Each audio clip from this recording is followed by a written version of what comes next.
Is Mr. Isaacson present? Yes. Sir, if you come up to the podium, please.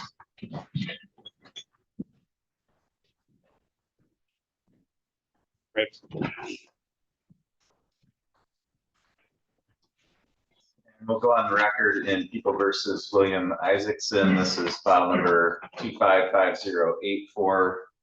The record should reflect Mr. Isaacson is present here in the courtroom today. Mr. Haney, are you able to hear me okay? I can hear you fine, Your Honor. Thank you. And we have Mr. Ziegler present in the courtroom. We're set for a final status conference in this case today. We have trial set to begin on March 17th. Mr. Haney, I know you filed a motion for to adjourn the trial in this case. So can you just state for the record your reasons for wanting the adjournment? I know you filed the motion, but I'd like you to state that for the record as well, please. Certainly, Your Honor. Thank you. I did meet and confer with the prosecutor. I understand his position and the reasons for his position in not concurring with the relief sought by way of the motion. I will note we had a very difficult time, Your Honor. I think I addressed this in the prior hearing, getting the body cams and the dash cams from the people. No fault of their own. I don't know what the issue was with the discovery that they provided. We, at the end of the day, had to go directly to the state police. That was a recommendation of the prosecutor. I believe on October 16th, it was recommended that we seek the discovery directly from the state police. We did. We FOIA'd that information on the 21st of October. State police responded that it would take 63 days for them to produce what we sought. It turned out that what we did seek was rather significant. It was, I believe, 10 to 12 body cams and dash cams that were several hours long. We finally did obtain the body and dash cams probably in the second week, if I recall, in February. I believe I noted it in my motion, and at that point began discovery review.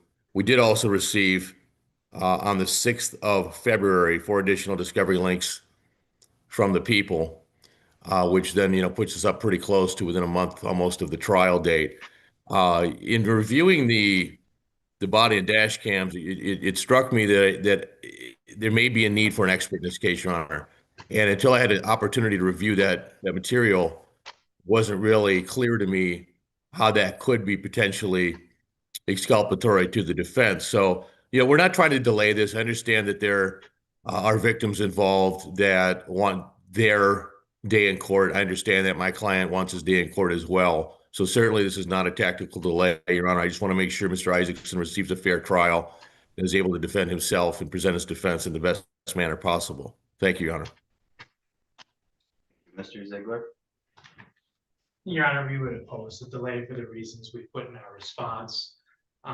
I think the two primary reasons would be, number one, while it is a lot of video, the defense by their own motion got it about 4 weeks ago. They'll have another 2 weeks before trial. To me, that's more than sufficient time to be prepared. The facts of this case are not incredibly complicated. It's obviously a very serious matter. That's a very weighty matter. But at the end of the day, it is a drunk driving trial.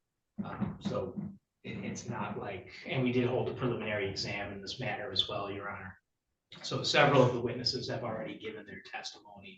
I don't expect their testimony to change. The second reason, I think more important reason, is we have a number of people, I would guess dozens of people coming here from Canada, members of the victim's family, coming to watch the proceedings. They've made travel arrangements. They've had to take time off work, arrange for pet sitting, had to book hotels to be here. We were told months ago that this was going to be the trial date. We haven't heard anything from the defense until a couple of weeks ago that there were issues with them getting the discovery. They have known since, I think, November. It said in their brief that MSP was going to be delayed in getting them this material. They could have filed that motion back then. They did not. This is the first time I'm hearing about the potential for some expert testimony. I'm sure Mr. Haney and I will discuss that further. But I don't know what that might be at this time. So I'm just asking, Your Honor, the victims have a right to a speedy trial in this case, just as much as the defendant does. the people have a right to a speedy trial as well. It will be, if this case is moved, most likely it will be past the year mark since the victim in this case died. I know the victim's family is desperately seeking closure in this matter. And so I would ask the court to keep the trial date scheduled.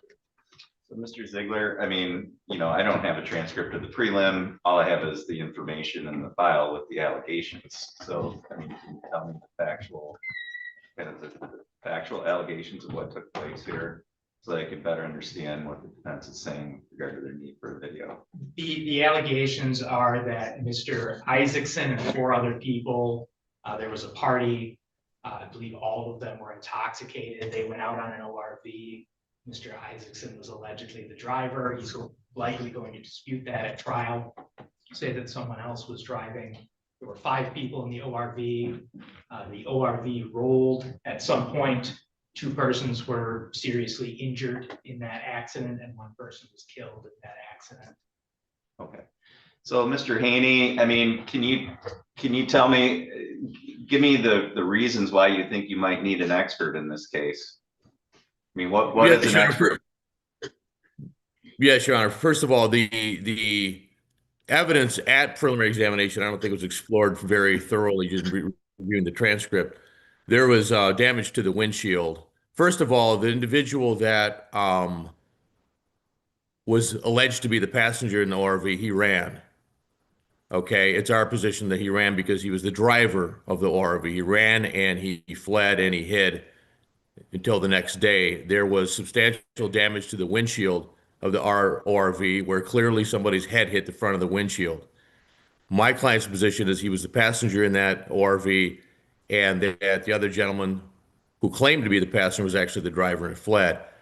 There was really not a lot explored at the preliminary examination relative to the damage to the front windshield and how that was consistent with the injuries to my client's face. My client had facial injuries that would be consistent with damage to the right side windshield or the passenger side of the front windshield. The individual who ran, who allegedly was the passenger, who we believe was the driver, he had absolutely no facial injuries, and the driver's side of the ORV, the front windshield, had absolutely no damage to the front windshield. So in viewing the injuries to the 2 individuals, that one of them was driving, I did not have that evidence until I saw the body cameras and saw the significant difference between my client's face. It was completely damaged to the right side, with obviously hitting the windshield of the glass, relative to the other individual who ran through the field that night and hid, who had absolutely no facial injuries. So it strikes me that it could be exculpatory, it could be beneficial to the defense that an expert could provide testimony relative to those facts that were not even really, to my understanding, reading the preliminary examination, they were not addressed at all at the preliminary examination. Not to mention the front windshield that clearly somebody, for lack of a better word, face planted on the right side in front of the passenger windshield. There was absolutely no forensic examination of that windshield with respect to any DNA, to respect to any hair samples, blood, nothing that could have determined who was driving and who was the passenger of that vehicle.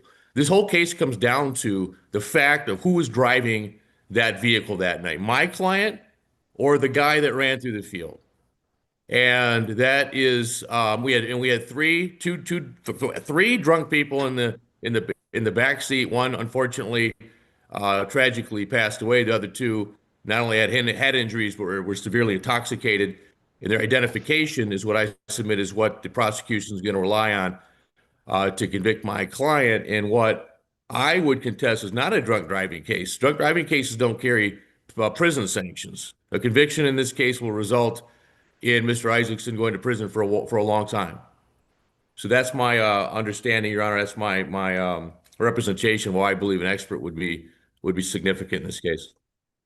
Well, what I'm trying to determine is what did you learn from the video that you wouldn't have already known that would now spur you on to needing an expert?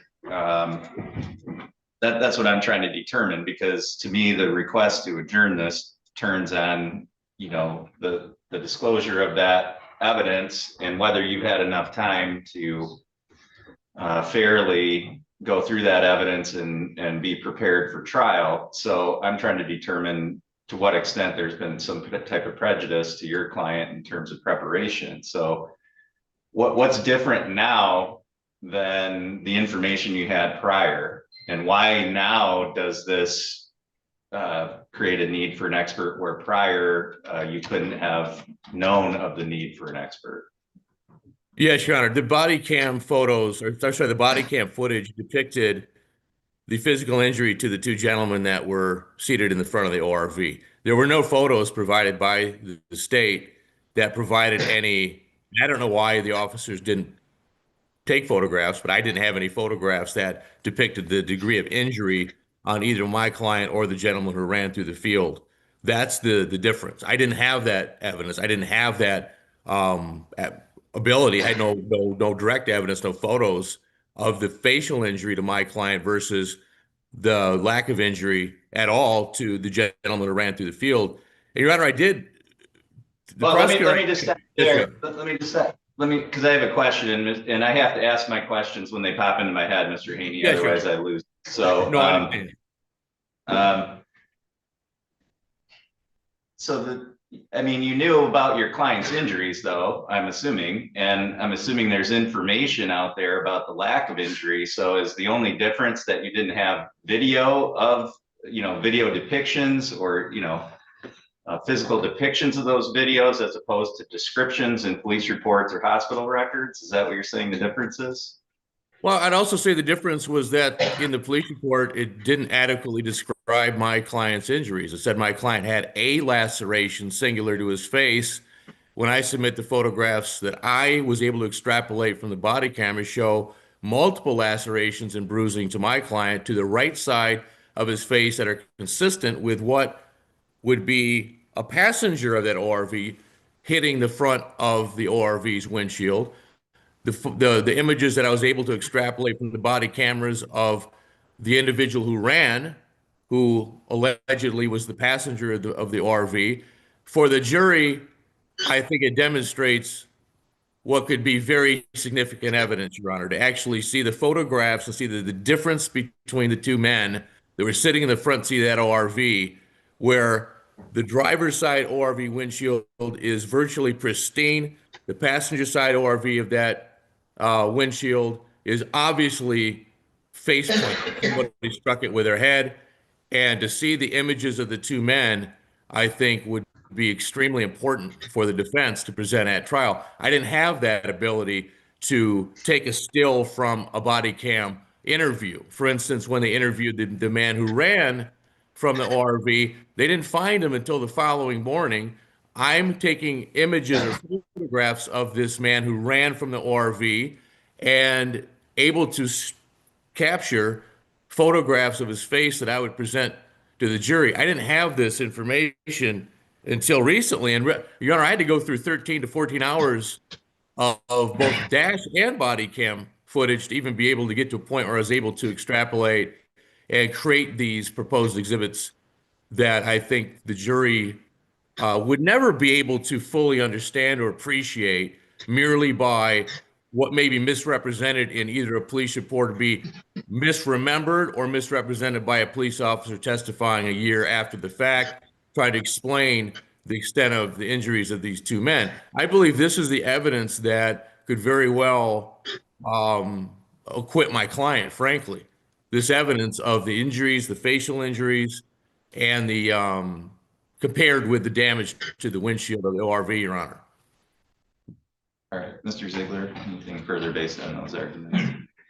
Your Honor, just that I recall from the preliminary exam that this was discussed with one of the troopers. It was a different attorney at the time of the preliminary exam. So I'm not saying Mr. Haney is trying to misrepresent anything. But I recall the preliminary exam, Mr. Fragel asked one of the troopers several questions along these lines of where the damage to the windshield was, whether there was any hair or blood in the cracks in the windshield, whether any forensic examination or stuff to that effect was done. All these questions were asked at the preliminary exam. And so to say today that these issues weren't known to the defense Although granted, it was a different attorney, he had to get the video, he had to get the transcript. I appreciate all of that. But these things were known at the time of the preliminary exam, Your Honor. So I don't think they constitute good cause for an adjournment today. All right. Mr. Haney, just remain on the line. Mr. Isaacson, you can have a seat there for a second. I'm just going to take a short break. I need to take a look at one issue. It won't take long, 5 minutes or less, and I'll be back on the record. Thank you, Your Honor.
Okay, Mr. Isaacson, you can go back up to the podium there. We're back on the record in People versus Isaacson. So thanks, counsel, for your patience there. I just had to check something in the file. So I've listened to the arguments of counsel here on the record today. I did review the motions and the law applying to adjournments or continuances prior to the hearing today. First of all, whether or not to grant an adjournment is a matter that's within the discretion of the trial court. The court is acting within its discretion in ruling on that motion here today. The court can grant motions for adjournment of trials in criminal cases only when there's good cause shown. The party requesting the adjournment has the burden of establishing good cause for an adjournment. There are a number of factors through case law that the court has to consider, particularly in criminal cases as opposed to civil cases. And looking at those factors, in my view, there's only one really that's, or perhaps two that are really applicable to this case. One of those factors is whether the defendant is asking for an adjournment to assert a constitutional right. Typically that arises in the context of requests for new counsel. That's not what we're dealing with here today. You know, this is a first request for an adjournment. One of the factors the court is to look at is how many adjournments there have been previously. This is a first request for an adjournment. So that's not a factor that works against the defendant in this case. The other factors are whether there would be prejudice to the defendant in not granting an adjournment, and whether the reasons for the request have resulted from some type of lack of due diligence or negligence on the part of the defendant in preparing their case. And those are the two that I think are the most applicable here, and they kind of go hand in hand. So, you know, first of all, I think with regard to the timing of the motion, it appears that the defendant got the discovery on or about February 5th. The motion was filed on February 9th. I mean, it's being heard today, but I don't view it as a motion that was brought on the eve of trial. So it's not something that was brought, I think, late. I think Mr. Haney was diligent and soon after receiving that discovery and filing the motion. So I don't view this as a late motion or a motion that's being brought on the eve of trial, which is something that would be significant in terms of determining whether the defendant hasn't exercised due diligence.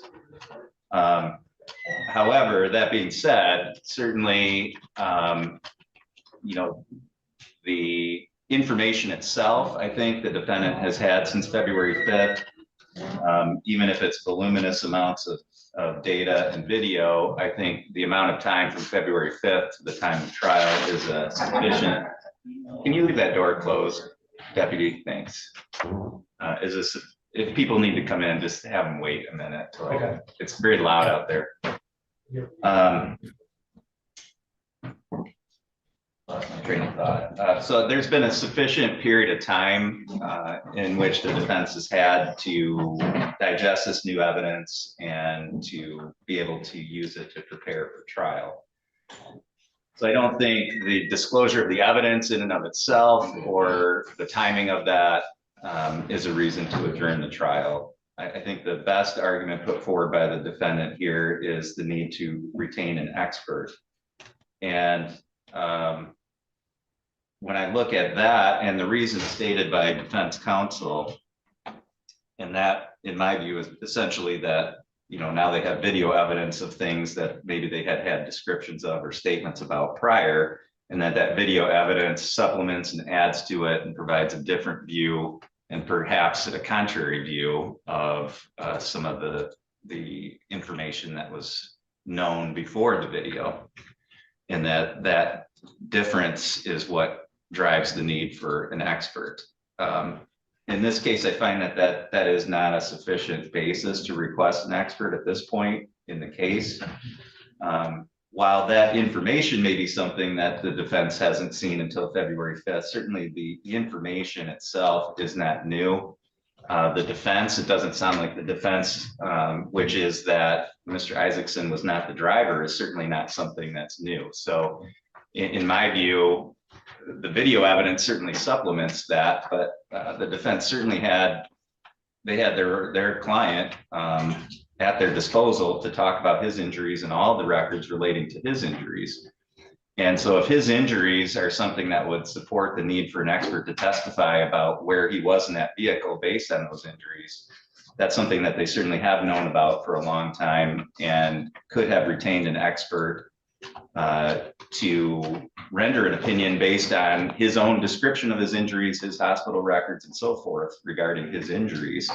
And if this were a case where they had an expert and that expert had rendered opinion, and now the expert had viewed the video and said, wow, I really need to review my findings and I need more time to look at this video and render a different opinion based on this evidence, then I think defense would have a better argument to adjourn the trial in this case. But to not have retained an expert at all, I don't find that this video is so new or so different in terms from an evidentiary standpoint that it's giving rise to the need of an expert where there wasn't any thought of an expert being needed before. I think if they need an expert now, they would have needed an expert before, regardless of this new information. So I don't find that that would be a reason to grant a continuance in this case. It's something that the defense could have or should have known about before. And this new evidence doesn't create a new need for an expert at this time. So for those reasons, the court is going to deny the motion to adjourn, and the court will proceed as scheduled on March 17th. Given the nature of the motion, given that it was filed, on February 9th, and that the defense has been waiting for a ruling on the motion, I am going to allow an additional period of time for the parties to negotiate further in terms of a plea cutoff, which was part of the hearing for today. So to the extent that there are any further plea negotiations, the court will grant the request to adjourn the plea cutoff for 7 days from today's date. So the parties will have that period of time. If the court doesn't receive notice that an agreement's been reached within 7 days from today, then we'll proceed, and that will be the plea cutoff, and we'll proceed with trial on the 17th. Because this is your motion, Mr. Haney, I would just request that you prepare an order reflecting the ruling of the court today for the reasons stated on the record, and either submit that under the 7-day rule or with a stipulation as to form from Mr. Ziegler. Mr. Haney, anything else that we need to address for the record here today? No, Your Honor, I would just inquire. I don't believe we had a trial order with respect to exchanging exhibits. Is there procedurally a period of time that the court would require or request the parties exchange exhibits prior to trial?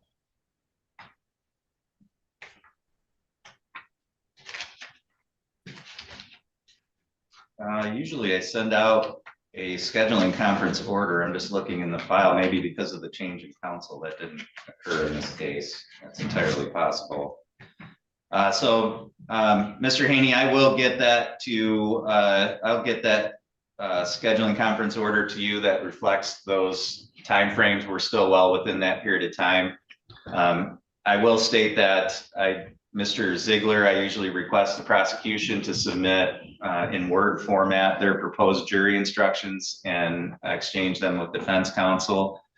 The pretrial order is going to say, Mr. Haney, that for you to do the same. Typically, though, I just ask defense to submit in Word format any different instructions or additional instructions or objections that they have to the prosecutor's instructions, as opposed to submitting a full, set of instructions. I don't need to do that from you, Mr. Haney. Yes, I just really need to know which ones you're disagreeing with or which ones you would like in addition. That's fine. Thank you. Okay, Mr. Ziegler, anything else from your side? No, Your Honor. Okay.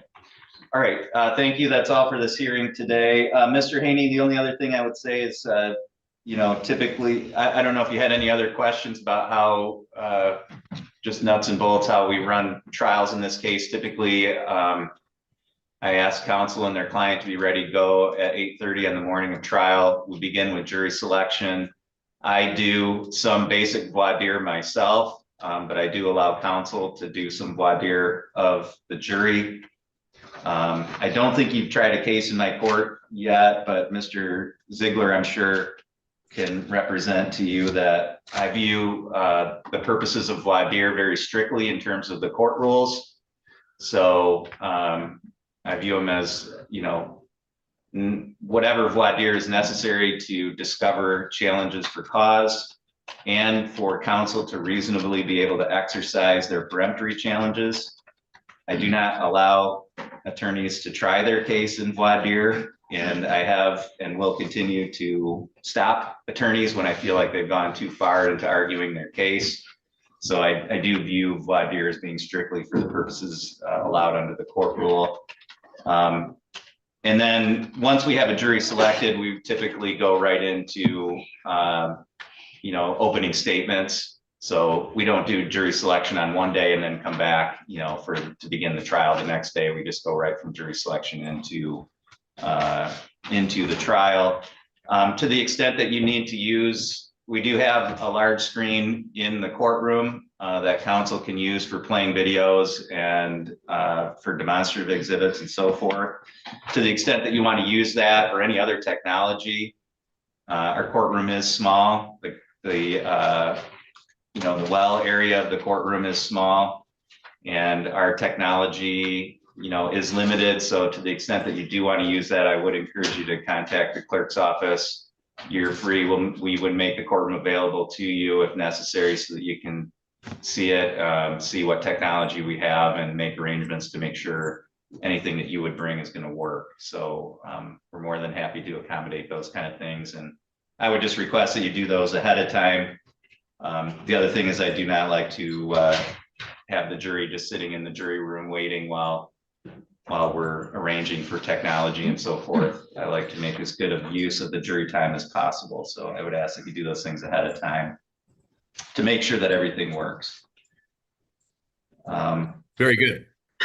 Did you have any other questions on that kind of thing, Mr. Haney, at all? No, not at all, Your Honor. I appreciate that. Okay. Mr. Ziegler, anything further from your side? No, Your Honor. Okay. All right. Thank you. Mr. Haney, you're free to disconnect. Mr. Isaacson, you're free to go. Thank you, Your Honor. Have a good day. Thank you.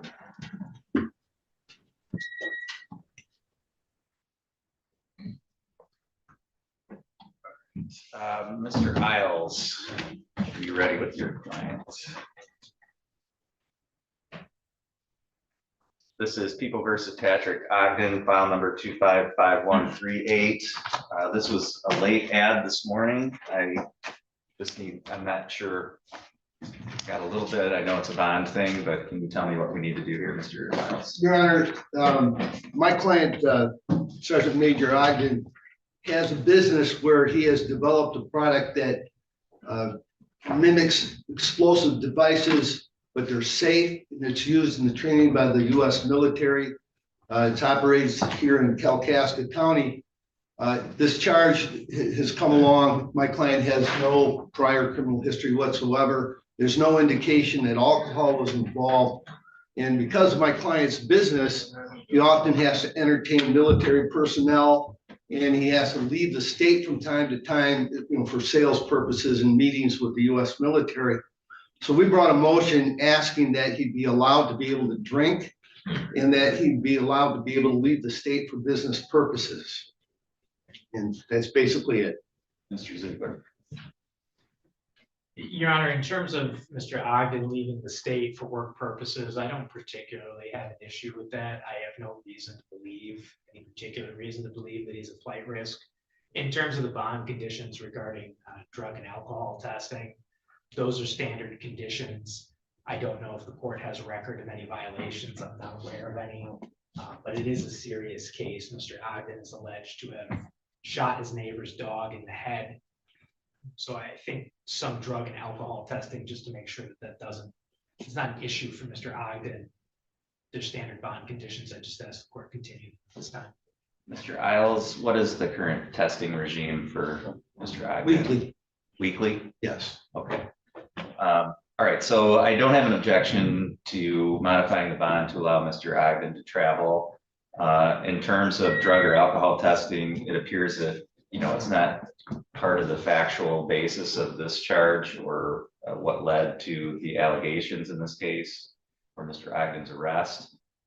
It is a pretty standard condition of bond. I'm willing to adjust that to random as opposed to weekly, just because I don't have any information here that indicates that that's an issue for Mr. Ogden.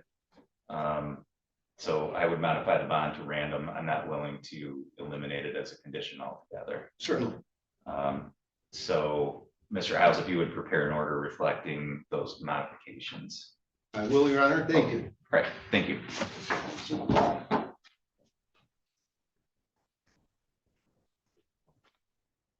People versus Kenneth McClintock, case number 255125. Record should reflect Mr. McClintock's present here in the courtroom today. If I can have counsel put your appearances on. Ryan, we're going to get the people, Your Honor. Thomas Seeger, and on behalf of Mr. McClintock. Mr. Seeger, can you tell me the status of this file today? Your Honor, at this time, the people have offered Mr. McClintock an opportunity to plead to one count of possession of methamphetamine with no official offender notice. However, additionally, at this time, Your Honor, he is somewhat inclined to proceed to trial. I did hire an investigator to interview a witness. I did talk to that witness at one point in time, but clearly I cannot call myself as a witness at trial. In any event, Your Honor, if the court would give us an additional status conference somewhere in the foreseeable future, I did discuss with the prosecuting attorney the content of the conversation that I had with the witness. I don't know if you find that entirely persuasive, but it would be a fact consequence that the jury would have to determine or consider. So to that end, Your Honor, if the court gave us an additional 30 or 60 days, that should be a sufficient time. If you wish to set up for a trial somewhere on its calendar, I assume that these things will be remedied within a reasonable period of time and well in advance of trial. All right, so based on your investigation, you're not in a position to advise Mr. McClintock whether or not he should take the plea at this point, and you'd like to be able to investigate that I further. did discuss with Mr. McClintock my discussions with the prosecuting attorney, and he is not currently inclined to accept the plea.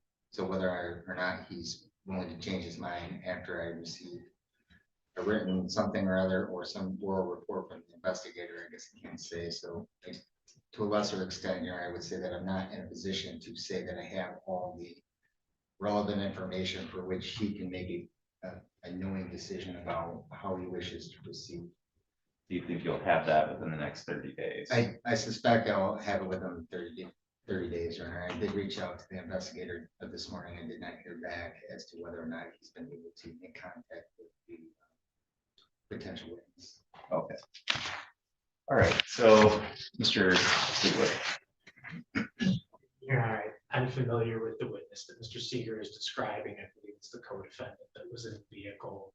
I don't think his statement's going to be meaningful to me, but if Mr. Seeger's client wishes another 30 days.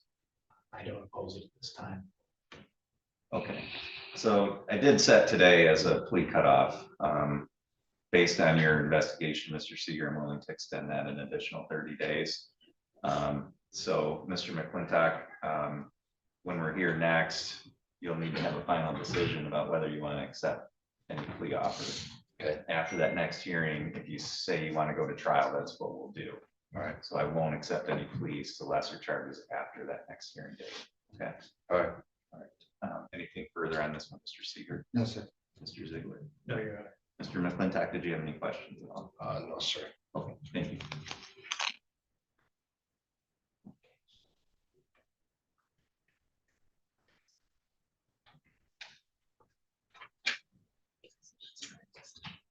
Mr. Vogler can come forward, please. People versus Sean Vogler.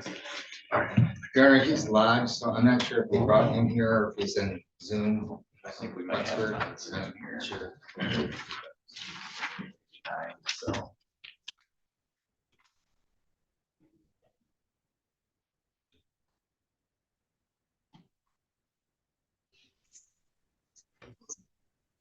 This is Mr. Vogler. Okay, Mr. Vogler, are you able to hear me okay? Yes. Okay, we're on the record in People versus Vogler, file number 265156. The record should reflect that Mr. Vogler is present today by video from Wexford County.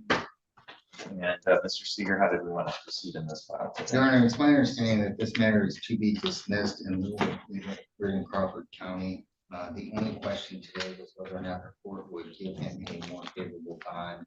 And as much as I understand it, I don't know what the law is, but I did speak with Mr. Trush the other day, reference a bond that was reset by the court in Crawford County following the plea that he had executed. It's my understanding that I think it was $7,500 that the court reinstated.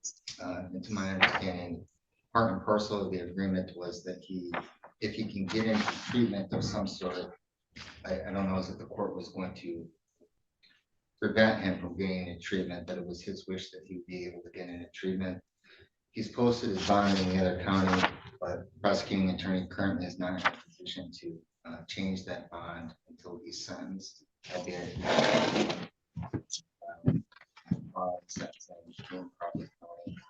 So the only thing that Mr. Vogler was hopeful was that the court would convert his bond to a PR bond so that he can get into treatment. Additionally, Your Honor, I would note that there was a death in his family recently wherein there are perhaps some small things that he needs to take care of in terms of addressing that. That being his son, there was a case here for which that matter has been disposed of. In any event, he also has some medical issues that he's trying to address. He has a hernia. He's just hopeful primarily that he's able to get into treatment, but the bond that he's required to post here is preventing him from getting into treatment. I assume that wherever it is,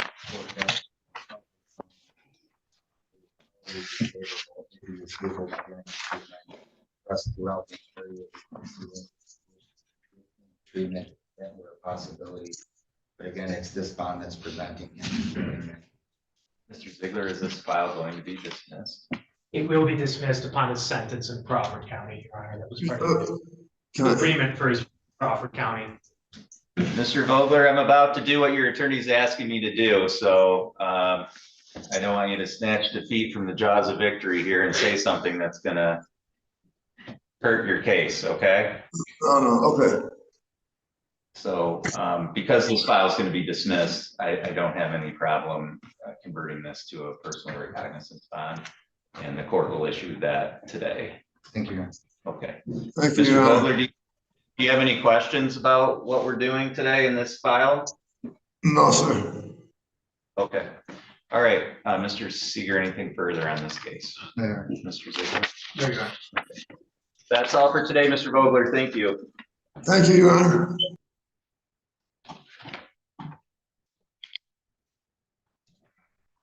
Mr. Horowitz, are you ready on Mr. Barkovich's case? Your Honor, I don't see that Mr. Barkovich is present, so if the court wishes to pass it over, I certainly don't have anywhere to be. I believe you guys bonded out. It's not in custody. Okay, let's call that case if you'll come forward, please. People versus Scott Barkovich. This is file number 265151. If I could have counsel put your appearances on. Ryan Ziegler, on behalf of the people, Your Honor. Michael Horowitz on behalf of Mr. Barkovich. All right, this hearing was set for 9:15. It's now 9:50. Has Mr. Barkovich reached out to you at all, Mr. Horowitz? Have you had any contact? Your Honor, he only bonded out recently. We had Mr. Barkovich in custody for an appearance, I believe, last week in front of Judge Fincher. I had been in contact with him until he had bonded out. I have not heard from him since. I attempted to schedule a meeting at the jail with him yesterday, along with Mr. Melton. And that's when I was informed bonded out. Okay, Mr. Ziegler. Your Honor, we had a status conference on Mr. Barkovich's other felony matter in front of Judge Hunter. That was on February 17th. For whatever reason, we both got assigned one of his meth cases. I think he was in custody at that time. He requested a jury trial. I expected him to be here and do the same in this case. I didn't know that he had bonded out. I don't know why he's not here today. It is probably somewhat confusing to Mr. Barkovich. And he has multiple different dates in front of multiple different judges. I would just ask the court to show cause it. So the court does note that Mr. Barkovich was provided the notice of today's hearing while he was incarcerated in Wexford. So there's really no excuse for not knowing about today's hearing. However, it is the court's general practice, absent aggravating circumstances, to set a first failure to appear for a show cause. So I will set it for a show cause. If Mr. Barkovich fails to appear at that hearing, we'll issue a bench warrant at that time. Mr. Horwitz, anything further on that file today? No, though I wonder if Mr. Ziegler and the court has any opinion on to what extent I should notify Judge Hunter's court about him no longer being in custody concerning this order of trial priority. I'm sure they would appreciate that information. So yeah, please do. Thank you. Thank you. Okay.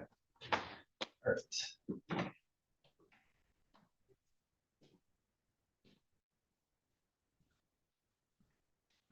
Mr. Seeger, I think we have Holzbaugh. Okay, is this him on the screen? You know. Yes. Mr. Holzbaugh, are you able to hear me? Okay. Yes, Your Honor. Yeah, we're on the record in People versus Holzbaugh. This is file number 265154. The record should reflect that Mr. Holzbaugh is present by video today from Wexford County Jail. And Mr. Seeger, how did we want to proceed on this file? Your Honor, it's my understanding that the people have offered Mr. Holzbaugh an opportunity to plead to one count of resisting and obstructing with no habitual offender notice, with all other counts and enhancements being dismissed. And Mr. Ziegler, is that a correct statement of that plea offer today? That's correct, Your Honor. Mr. Holzbaugh, were you able to hear that? Yes, Your Honor. And did you want to proceed with that plea agreement today? Yes, Your Honor. Can you raise your right hand, please? Do you solemnly swear or affirm the testimony you're about to give will be the truth, the whole truth, and nothing but the truth, so help you God? I do. Thank I you. so You can lower swear. your hand. Thank you. Mr. Holzbaugh, are you currently on any kind of probation or parole? No, Your Honor. You understand that by pleading guilty to resisting or obstructing a police officer, that the maximum possible penalty you could face would be up to 2 years and or a $2,000 fine? Yes, Your Honor. With that maximum possible penalty in mind, what is your plea to that charge today? Guilty, Your Honor. Right now, you have certain rights. I'm going to go through those with you. You have the right to have a trial. You have the right to be tried by a jury. You have the right to be presumed innocent until proven guilty. You have the right to have the prosecutor prove beyond a reasonable doubt that you are guilty. You have the right to have any witnesses against you appear at trial and to question those witnesses. You have the right to have the court order any witnesses on your behalf appear at trial. You have the right to remain silent during a trial and to not have that silence used against you, and the right to testify at a trial yourself if you want it. You understand all those rights. Yes, Your Honor. You understand that you're going to be giving up and waiving all of those rights by pleading guilty. Yes, Your Honor. Also, you don't have an automatic right to appeal the plea that you're making here today. If you wanted to try to appeal it, you would have to ask for the Court of Appeals to hear your case. They could say no, and then that would be the end of any appeal. You understand that? Yes, Your Honor. Has anyone threatened you with anything to get you to plead guilty? No, Your Honor. Has anyone promised you anything other than what we've talked about here on the record today?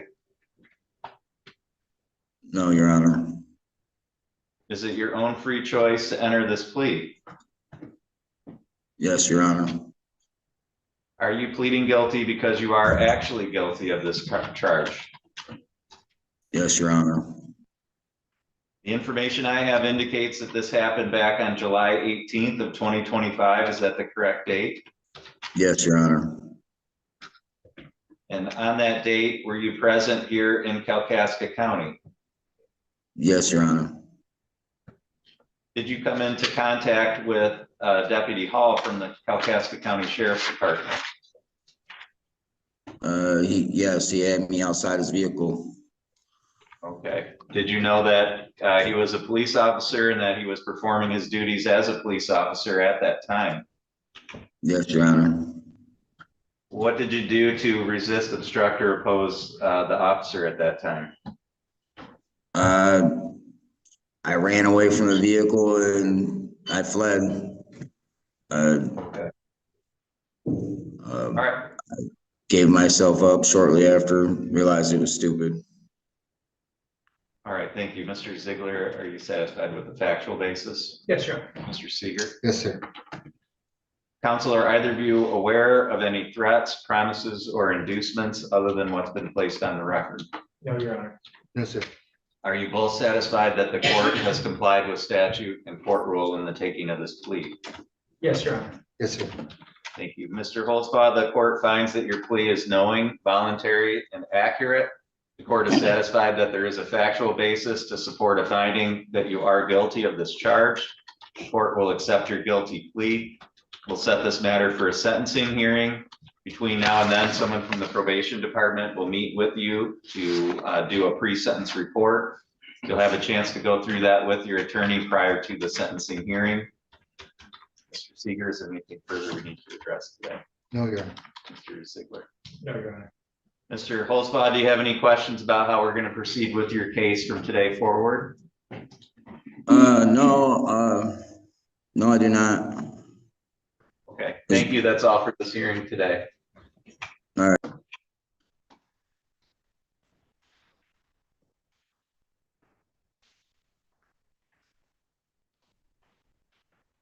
Okay, People versus Jacob Cade, file number 265155. Is Mr. Cade present? Your Honor, we filed an alley on that. I believe the court signed it. Mr. Cade is deceased. Okay. People versus Patrick, case number 244981. Ready, Your Honor. Mr. Patrick, can you come up to the podium there, please? The record should reflect Mr. Patrick's present here in the courtroom today. This is set for a probation violation hearing, I believe. Mr. Seeger, how did we want to proceed today? Your Honor, I did have an opportunity to speak with the probation parole department. It's my understanding that there's someone going to defer the sentence to county in lieu of a plea, and arguably that the matter would be dismissed at the end despite entering into a plea. So to that end, Your Honor, it's my understanding that he wishes to enter into a plea that he did in fact violate criminal law by virtue of entering into a plea in Mitchell County. Okay, Ms. Wagner? Yes, Your Honor. So I would ask in a discussion with Mr. Seeger, it's agreed that he's going to plead guilty to count 3 of the violation on the non-technical. Back in December, he was placed on a 1-year deferral in Antrim County for domestic violence. He's currently doing 2 times a day PBTs, 3 times a week AA. He is going to counseling at Catholic Human Services. So based upon all that information, I would just ask that the sentence be deferred pending completion of his deferral in Antrim County. If he doesn't complete that deferral, I am asking that the 6 months that was previously held in abeyance be imposed and that he be discharged unsuccessfully from probation. And then if he does successfully complete the deferral, this would be dismissed, is that correct? Correct. And then I would submit a discharge from probation, providing he's paid in full here on all of his court-ordered obligations. According to his probation agent in Antrim County, I have good communication with her. He's doing really well at this point in time. Okay, so Mr. Patrick, is that how you wanted to proceed today as well? Yes, sir. Can you raise your right hand, please? You solemnly swear or affirm the testimony you're about to give will be the truth, the whole truth, and nothing but the truth, so help you God? Yes, sir. Thank you. You can lower your hand. So, Mr. Patrick, you kind of do you understand the upside and the downside of entering this plea here today? Correct. Okay, so if you enter this plea and you successfully complete your deferral in Antrim, this will go away. You won't have any further penalty. If you don't, then you may be required to serve the time that was held in abeyance here. Do you understand that? Yes.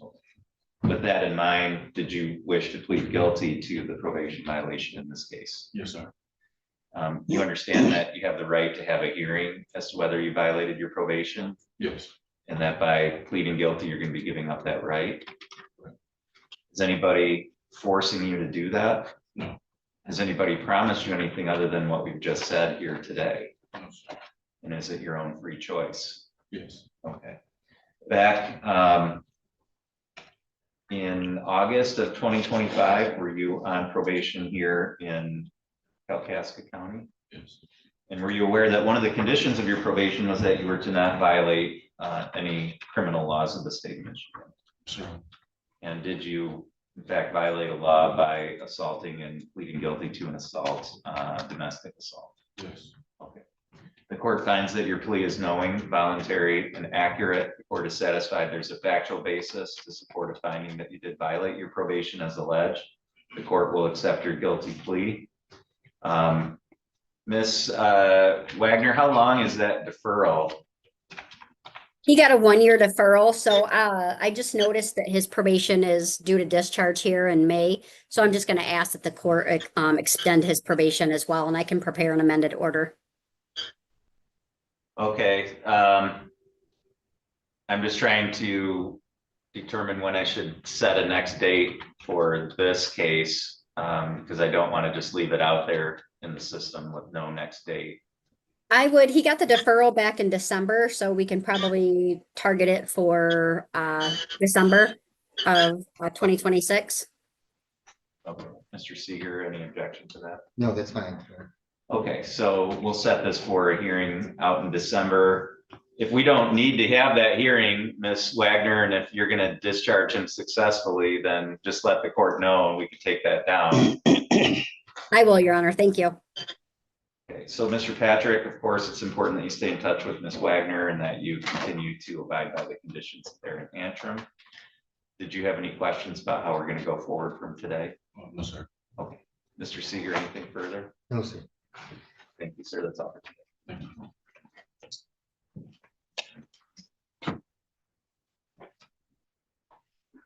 People versus James Huffman, Ready, Your Honor. file number 265157.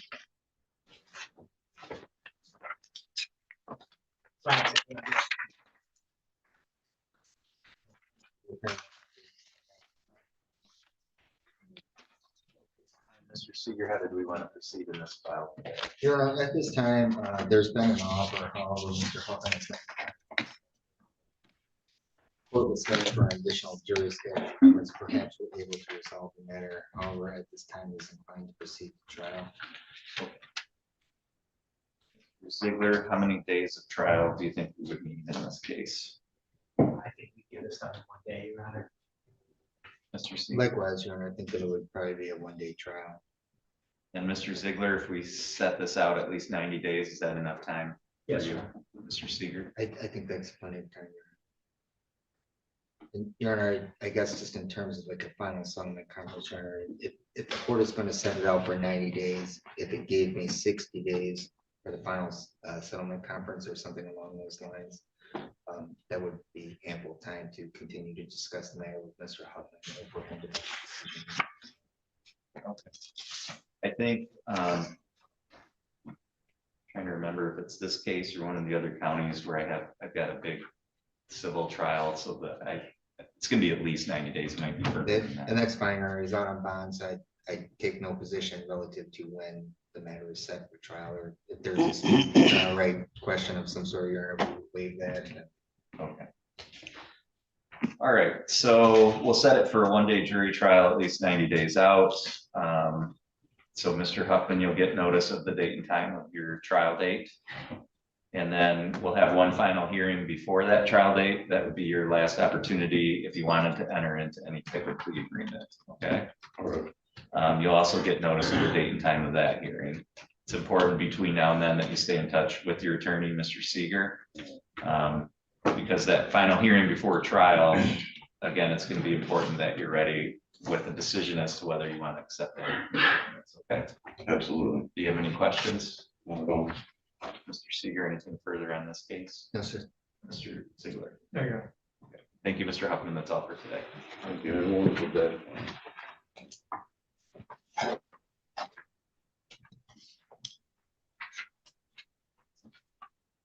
People versus Berge, file number 265161. And record should reflect Ms. Berge is present here in the courtroom today. Ryan Ziegler, on behalf of the people, Your Honor. Thomas Seeger, agreeing with that, yeah, it's very good, Your Thank you. Mr. Seeger, how did we want to proceed in this? Your Honor, at this time, an offer has been extended. However, that offer is somewhat, it's not entirely attached to restitution, but restitution would be a component of it. In that light, Your Honor, it's my understanding the client, if she accepted a plea, is working towards gaining as much restitutionary money as possible, which would be favorable in terms of what may be at a later time conceivably. Additionally, we can work with the court issuing to a plea, so she's just trying to be compliant. I believe this is the first time that she's been in circuit court, so if the court gives a period of 60 days, I think that she would be very close to perhaps exhausting the amount of money that may be required if she accepted a plea or she otherwise went to trial and she lost. Okay, I'm just wondering if we can take the plea today and then just set sentencing out for a period of time to allow her to do that, or does one need to happen before the other? I think one might somewhat need, it doesn't entirely need to happen before Your Honor, but then when I had discussed the matter with Ms. Berge, I did not prepare her for a plea today. We had discussed what we were going to ask the court to do, and because this was the first time in circuit court, I told her she most likely, if she was going to accept a plea, she was not necessarily required to do that on this day. Do you anticipate that's what the resolution is going to be? I anticipate Your Honor, that we will resolve the file with that matter will not proceed to trial. Mr. Ziegler? I think that's reasonable. I agree with everything Mr. Seeger said. Okay, so we'll set this out 60 days for a plea hearing. At that point, if we're gonna have a plea, I do want to take it on that date. If there's further restitution, we can adjust the sentencing date to allow for that. But I'd like to get it closed on that date if that's the way we're gonna go. Thank you, Your Honor. Yes, we will do that. Ms. Berge, do you have any questions? It's important over the next period of time that you stay in touch with Mr. Seeger so that you're ready to go forward on that next date, okay? Your Honor, just to clarify, and I think that there is an amount that's attached to her bond, but the bond was attached to another person who had posted it. In any event, in between this date and the next date, she is going to attempt to, and I don't know if this will be possible or not, but she will attempt to convert that bond to her name solely, so that money can be converted from her bond. She does not have to go back and forth with the person who posted the money on her behalf, which was paid back.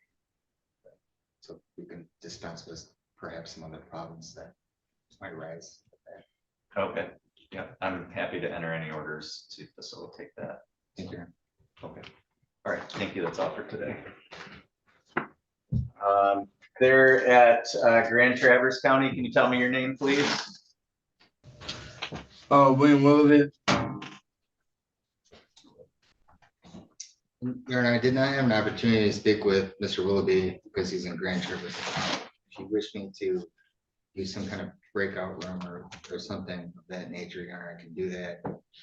That's up to the court. Okay, let's take care of the other two files from 945 first. Mr. Willoughby, we're going to get to your case in just a second, so just hold tight there. We have Mr. Yoder present. He is present, Your Honor.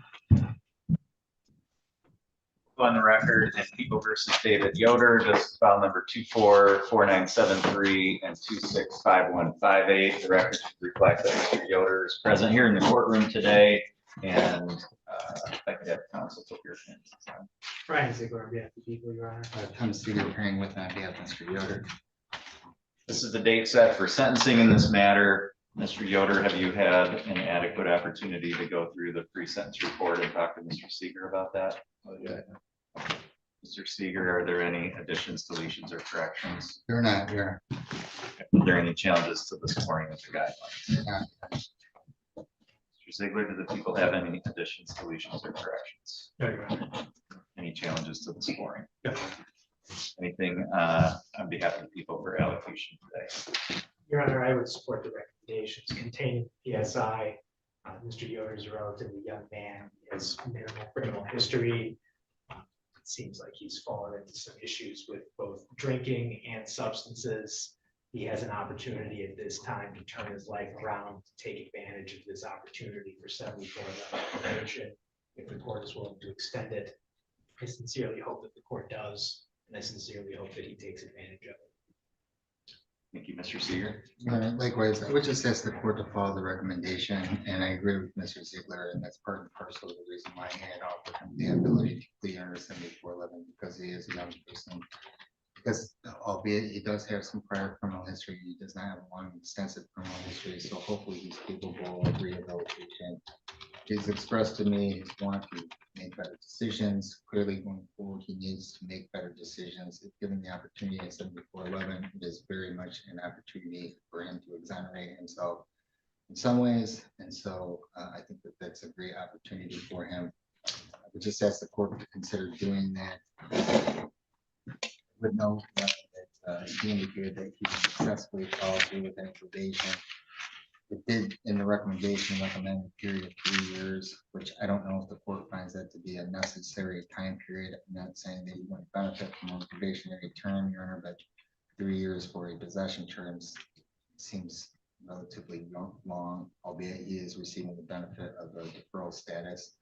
But if the court was going to place him under probation under 7411, if the court thinks that 3 years is appropriate, I would ask the court to consider a period of maybe 18 months, which would probably be somewhat of a standard probationary term for a similar situation. But if the court feels otherwise, it's recommended that that's what thinks is necessary. Mr. Yoder, was there anything you wanted to say today? No. All right, I did read through the pre-sentence report, so I'm familiar with what happened in each of these cases. And there's also a lot of information in that report about your background and your circumstances. I take all of that into consideration along with what the lawyers had to say here today. I do think the recommendation is generally appropriate through probation. Miss Wagner, this isn't a case where he's automatically not eligible for early discharge, is that right? No, he would be considered for an early discharge. So, your behavior certainly in the impaired driving case is concerning. It's frankly, as somebody who's out driving, it's frightening that somebody in your condition was out in control of the vehicle at that time, the way the police officers found you. And so I think probation is absolutely appropriate to monitor you to make sure that you're getting treatment if you need it, to monitor your drug and alcohol abuse and use as well. And I also think based on your lack of significant prior history that the 7411 statute is appropriate as well to give you an opportunity to be discharged and not have this be on your record, which is going to be a big benefit for someone at your age. And if you're not successful, then we'll be back and there'll be additional penalties. However, it's my hope, and I'm sure everyone else's, that you are successful on this probation. I am going to impose the term as recommended. As we just indicated, you would be eligible if you fully comply to be discharged quite a bit earlier than that. So that's hopefully another motivation for you to comply with your probation, to get out from underneath those requirements as soon as possible. I'm going to impose some jail time. I'm going to hold that in abeyance. Again, I'm hoping that that's going to be an additional motivation for you to comply with probation. If you do, then you would never have to serve that jail time. If you don't, then I can impose any or all of it immediately without any hearings, nothing, just go right to jail. So the court is going to, on file number 244973, which is the impaired driving, sentence you to 53 days in jail with credit for 53 days served, a crime victim's assessment of $75, a DNA testing fee of $60, and a $53 state cost. On the possession of methamphetamine charge, the court is going to order that you be placed on probation pursuant to 7411 for a period of 36 months. The court is going to adopt as the conditions of your probation all the terms and conditions listed in the report. So it's really important that you go through those with your agent so that you know what you're going to be required to do. The court is going to order that he serve 6 months in the Kalkaska County Jail with credit for 53 days served. Again, I'm gonna hold that time in abeyance. Crime victims assessment of $130, court cost of $325, attorney fees of $350. I'm not gonna impose an additional DNA testing fee on that file. The $68 state cost and a supervision fee while you're on probation of $30 per month. Because this is pursuant to 7411, there is no ability to appeal the sentence on the methamphetamine charge. You can appeal the operating while impaired charge or seek to appeal it. If you wanted to try to appeal the sentence in that case, you would need to file that paperwork within the next 21 days. If you have more questions about that, Mr. Seeger would be able to help us. Mr. Seeger, is there anything further we need to address today? No, Your Honor. Ms. Wagner, do you want Mr. Yoder, because I'm assuming he's going to be released today based on the court sentence. Do you need him to check in today, or how do you want him to make contact? If he can report tomorrow to the Kalkaska office before 12 p.m., thank you. Okay, so Mr. Yoder, just make sure you do that, all right? Do you have any questions at all? Thank you. Good luck to you going forward.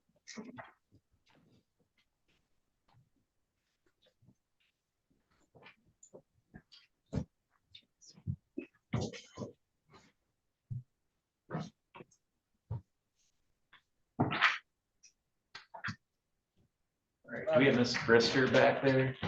Out or is she lodged? I talked to her, she's right here. Okay.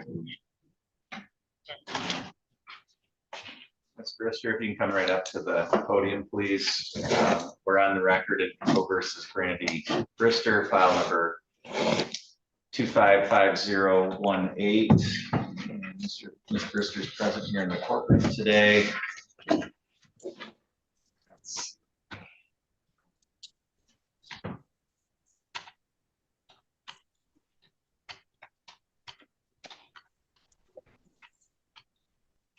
All right, so this is set for a probation violation hearing today. I did get an email from Ms. Wagner with some recommendations if she pleads guilty. Mr. Seeger, have you seen that? I have, Your Honor, and it is her intention to accept responsibility.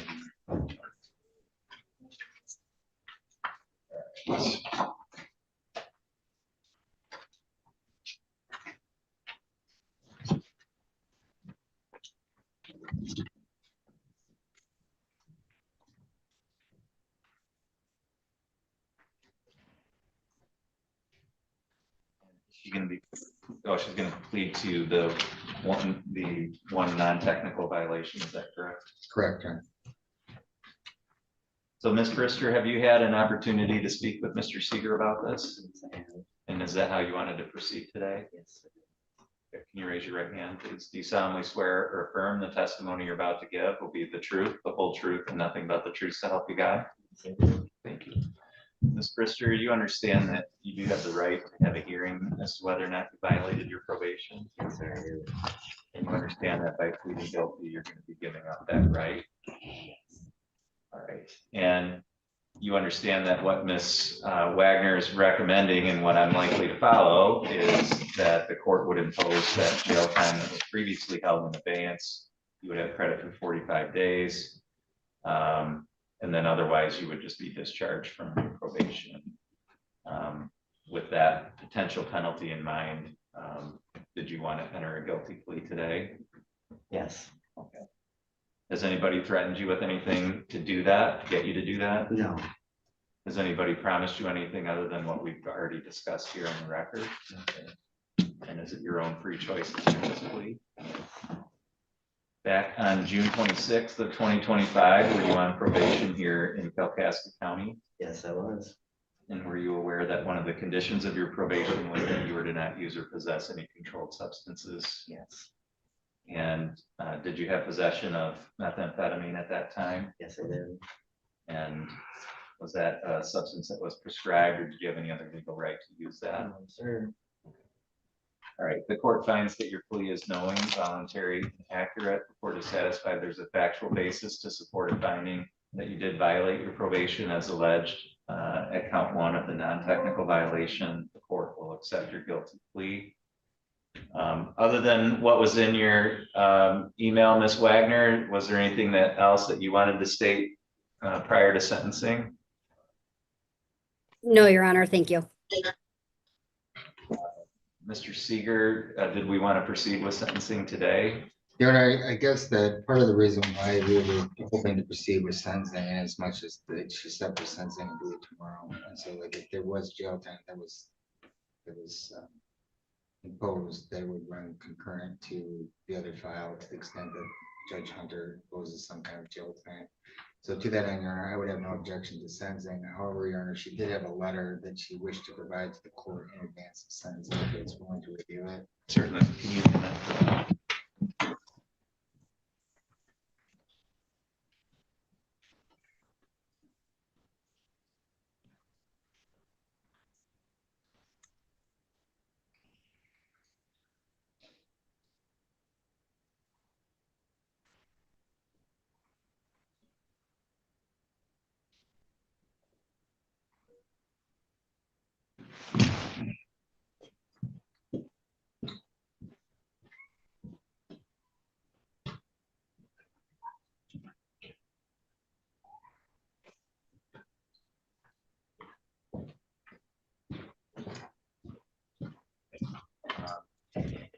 Did you want this attached to her file?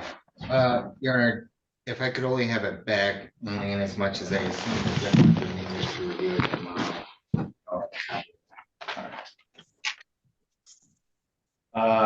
Okay. Or anything on behalf of Ms. Brister? Your Honor, on behalf of Ms. Brister, I can honestly say that I have many clients who are somewhat similarly situated, and many of those clients continue to have substance abuse problems for which they have relapses, and there are a lot of different reasons why they have those relapses. But Ms. Brister has not tried to pretend like she doesn't have a problem. She hasn't tried to blame it on anyone else. She hasn't tried to come up with ordinary excuses of it wasn't mine, or I had nothing to do with it, or I had no responsibility for what had happened. She's probably in the 1% of people who fall within the same domain for which they're being charged, who have actually accepted responsibility for what they've done, and they've also wanted to address their underlying substance abuse problem. She clearly does have a problem that needs to be addressed. It will either be addressed through her other file, or it will be addressed through this file, or a combination of both. I don't know as if jail time is entirely helpful to her, in as much as I do recognize that jail time may be a feature of pleading guilty to a probation violation and or being in trouble for drugs in general.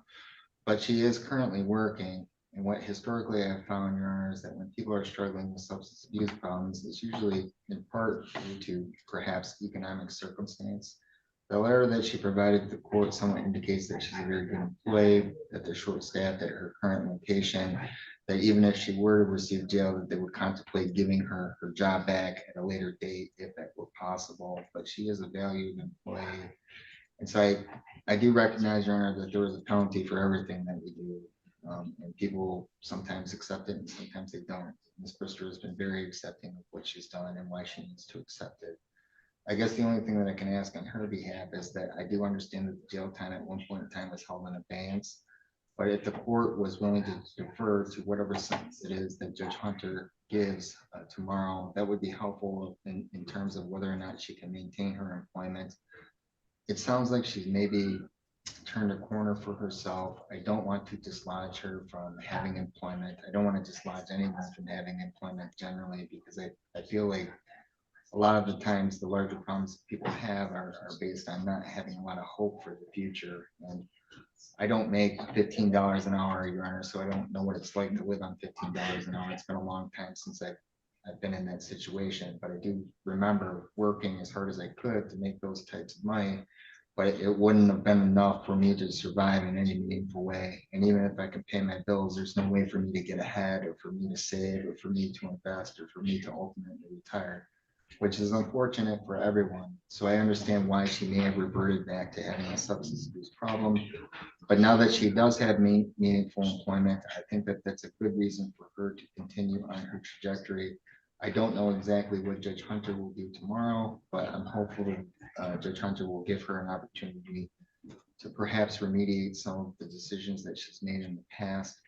And again, Your Honor, she's remorseful for what she's done, and remorseful might not be the right wording, Your Honor. I think she's recognizing that she's an older person and she can't continue to have this life trajectory. And I think through counseling, through maintaining employment, through maintaining standard housing, those things perhaps ameliorate some of the problems that led her to the position that she's in today. But again, Your Honor, if the court sees fit to give her jail time, she's not arguing with it, Your Honor. She recognizes that she's the one that's in the wrong, that she's the one that violated her probation. She's just asking the court for an additional opportunity with the hopes that she's able to straighten out her life, and also that she doesn't lose her employment, which I think has been a valuable vehicle to her in terms of maintaining her sobriety. Thank you, Ms. Brister. Anything you wanted to say to that? I think Mr. Seeger covered. I mean, he did a good job because that's where I'm at right now. I know I messed up and I'm taking accountability for it. Well, I'm familiar with your circumstances from your case, so, and we've talked before, you know, I told you before, you seem like such a pleasant individual, and I really hate to see you back here. It's certainly not what I was hoping for. And you're one of those people, maybe the lawyers feel this way too. I'm hoping that you get some help with this and that you're able to overcome it. I know it's a difficult thing. I mean, Yes. I don't know it from personal experience, but I see it all the time, and I know it's incredibly hard to get past that once you get in the grips of it. And I understand there are relapses. Past that, you know. Well, I hope so too. But I'm in the position where I gave you that opportunity. I think I told you at sentencing that, you know, I was going to hold it in abeyance, and if it didn't work out, then you were going to have to serve that time. And I've got to follow what I was going to do. It's important for you so that you understand if you're in my court, you gotta figure it out. Otherwise, we're going to go the other way, and for other people to see that that's how it works too. So all that being said, you know, Judge Hunter does something different tomorrow, I certainly would be willing to consider, take into consideration what he does on your other case. But absent something like that, I think it's time to impose the time that I held in advance, and we'll go forward from there. And I hope that you're able to continue to move forward. So the court is going to order that you serve the 6 months time that was held in abeyance. You do have credit for 45 days. The court is going to order that you be discharged unsuccessfully from your probation, and that any outstanding fines and costs be preserved. You do have the ability to seek an appeal of this sentence, and we should have, let me see if we have Ms. Brister. I don't, I did not know she was gonna get So we'll have those prepared. Those will be provided to you. Your time limits for seeking an appeal won't run until you actually get those. So, but that should be today or tomorrow. And then, Mr. Seeger, anything further today? No. All right. Ms. Brister, you are remanded to the custody of the county at this time.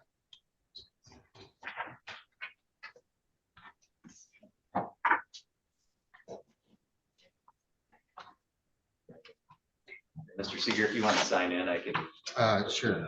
breakout room with Mr. Willoughby. Yes, sir. Mr. Willoughby, I'm going to put you into a breakout room with Mr. Seeger before we call your case, so that you have an opportunity to speak with him privately. All right, thank you, Your Honor.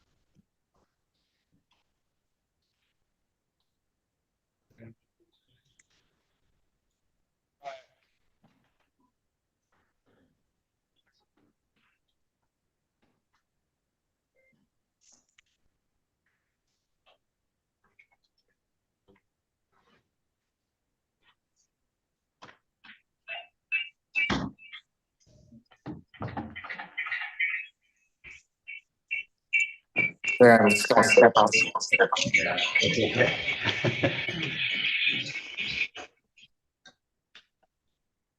Hey, Mr. Bishke. All right, Eric Wexford, can you tell me your name, please? What's that? Wexford County, sir, yeah, can you tell me your name? Nathan McElroy.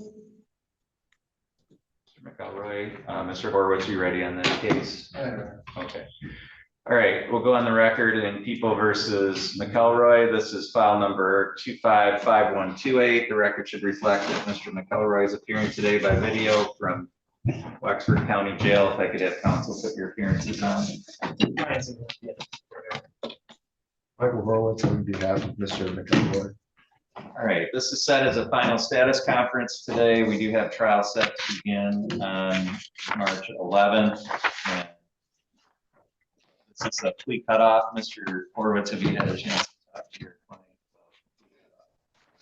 Have, Your Honor. I think what I would ask the court is to consider extending this plea cutoff till this evening. I was able to meet with Mr. McElroy yesterday at the Wexford County Jail. I think it needs additional follow-up because of questions that he had. I've got the answers to those questions now.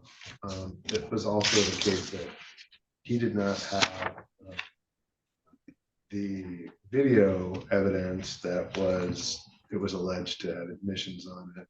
And so that was one of the sources of his skepticism. My intention, if given the opportunity, is to immediately get back down to Wexford County Jail and address these questions. And if having that discussion, Mr. McElroy wishes to enter a plea offer or enter the plea agreement, I could file notice of that as soon as I get back. Well, I mean, I could make time this afternoon in the docket if we wanted to enter a plea today. Your Honor, if the court wishes to do that, I would not object. Okay. I just need to get down to the jail. I was late to this case as substitute counsel. I'm sure the court recognizes that I do appreciate the court's extended patience. Mr. Ziegler, would you be available at 3:30 today to participate in a plea hearing? I believe so, Your Honor. Okay. So, Mr. Horowitz, if you can notify the court, I've got a slot available at 3:30. So if we're gonna have a plea today, it's gonna happen then. So if you can just let us know one way or the other. Thank you. So Mr. McElroy, McElroy, it sounds like Mr. Horowitz is gonna be in touch with you here shortly. Okay. And if we're gonna proceed with a plea today, we'll set that for 3:30 this afternoon. If you decide, Mr. McElroy, not to go forward with the plea, today is your last opportunity to do that. So we will proceed with your trial on March 11th, okay? Okay. Do you have any questions about that?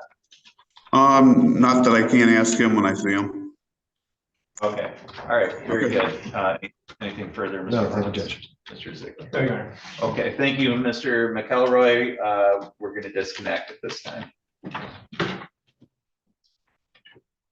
Mr. Travis here. Yeah, please, thank you.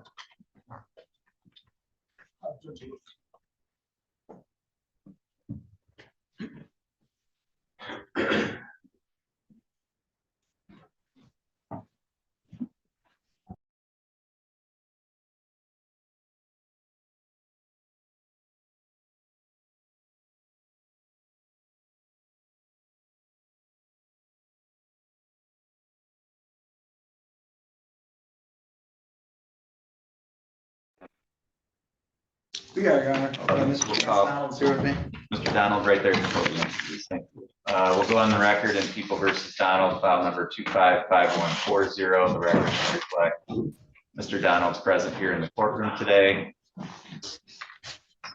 if I could have counsel put your appearances on. Ryan Ziegler.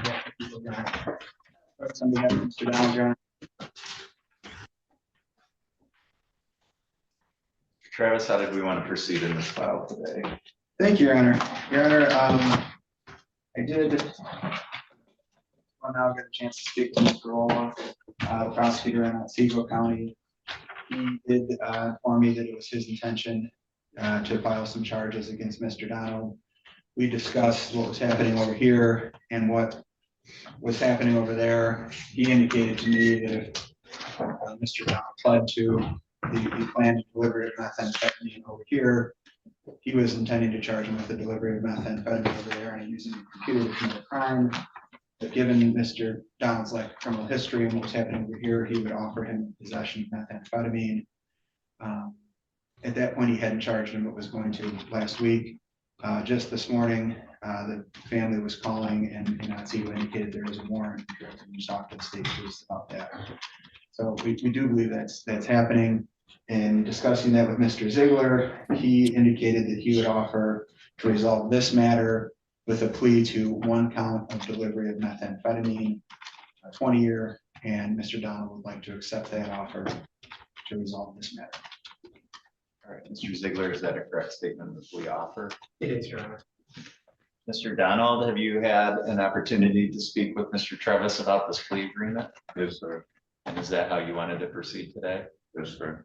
You raise your right hand, please. Do you solemnly swear or affirm the testimony you're about to give will be the truth, the whole truth, and nothing but the truth, so help you God? Yes, sir. Thank you. You can lower your hand. Mr. Donald, are you currently on any kind of probation or parole? No, sir. You understand that by pleading guilty to count 1, which is delivery of methamphetamine, the maximum possible penalty you could face would be up to 20 years and or a $25,000 fine. Yes, sir. With that in mind, what is your plea to that charge today? Guilty. Right now, you have the right to have a trial. You have the right to be tried by a jury. You have the right to be presumed innocent until proven guilty. You have the right to have the prosecutor prove beyond a reasonable doubt that you are guilty. You have the right to have any witnesses against you appear at trial and to question those witnesses. You have the right to have the court order any witnesses on your behalf appear at trial. You have the right to remain silent during a trial and to not have that silence used against you, and the right to testify at a trial yourself if you wanted. You understand all those rights? Yes, sir.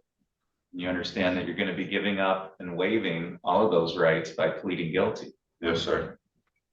Also, you don't have an automatic right to appeal the plea that you're making here today. You can only do that by leave, and that means that you would have to ask for the Court of Appeals to hear your case. If they said no, then that would be the end of that appeal. If you understand that? Yes, sir. Has anyone threatened you with anything to get you to plead guilty? No, sir. Has anyone promised you anything other than what we said here in court today? No, sir. Is it your own free choice to enter this plea? Yes, sir. Are you pleading guilty to this charge because you are actually guilty? Yes, sir. The information I have indicates that this happened back on October 15th of 2025. Is that the correct date? Yes, sir. On that date, were you present here in Kalkaska County? Yes, sir. And did you have some methamphetamine at that time? Yes, sir. Did you know that that's what that substance was? Yes, sir.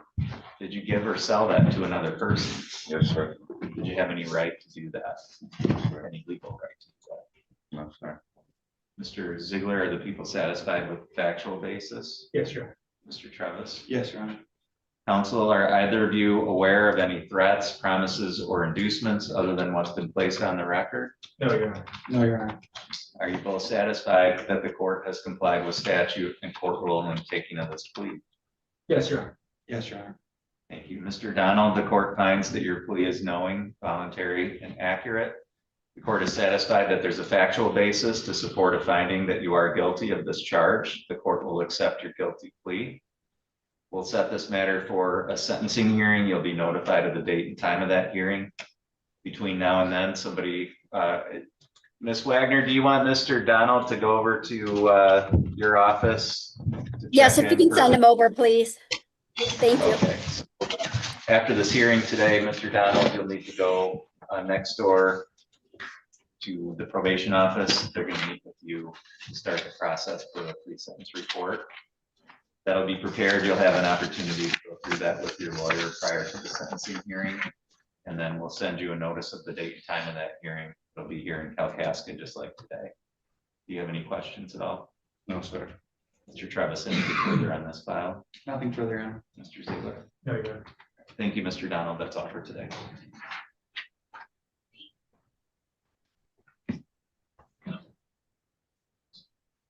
Okay, Mr. Seeger, were you ready to proceed on?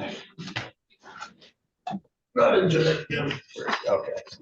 Mr. Travis, are you ready on? Is that Miss Mass? That's Ms. Ferguson.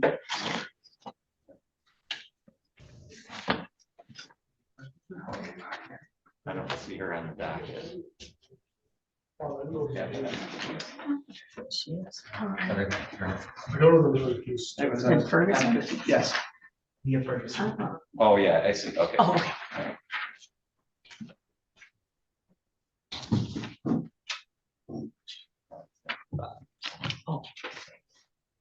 All right, Miss Ferguson. We're gonna need you to unmute there at Wexford. You're good. Miss Ferguson, are you able to hear me okay? Yes, sir. Thank you. We'll go on the record in People versus Leah Ferguson, file number 265159. The record should reflect that Ms. Ferguson is appearing today from Wexford County Jail. And Mr. Travis, how did we want to proceed in this file? Your Honor, we did waive the prelim in this matter based off an offer that Ms. Ferguson could plead to a larceny of less than $1,000, but more than $200. It would be a 1-year misdemeanor. And my understanding, Ms. Ferguson would like to accept that offer today. All right, is that a correct statement, Mr. Ziegler? It is, Your Honor, larceny 200 to 1,000, 1 year misdemeanor. Okay. Ms. Ferguson, have you had an opportunity to speak with Mr. Travis about this plea agreement? Yes, Your Honor, I have. And were you able to hear what he said about the terms of that agreement? Yes. Is that how you wanted to proceed today? Yes. Can you raise your right hand, please? You solemnly swear or affirm that the testimony you're about to give will be the truth, the whole truth, and nothing but the truth, so help you God? Yes. Thank you. You can lower your hand. Ms. Ferguson, are you currently on any kind of probation or parole? I was sentenced to 6 months probation and 3 days work camp by Judge Hesselink up in Otsego County, but I never got a chance to find out who my probation officer was, and I admitted myself down to Pine Rest just shortly after I got discharged from Otsego County. So I never got to start that process while I was up there. Okay. So do you understand that you may face some additional penalties for violating your probation in that case? Yes, that's what I'm trying to get back up to Otsego County so I can take care of that. Okay. And then the charge that you're pleading guilty to in this case, the misdemeanor larceny charge, carries with it a maximum penalty of up to 1 year in jail. Do you understand that? Yes, sir. With all of that in mind, what is your plea to that larceny charge today? Guilty. Right now, you have the right to have a trial. You have the right to be tried by a jury. You have the right to be presumed innocent until proven guilty. You have the right to have the prosecutor prove beyond a reasonable doubt that you are guilty.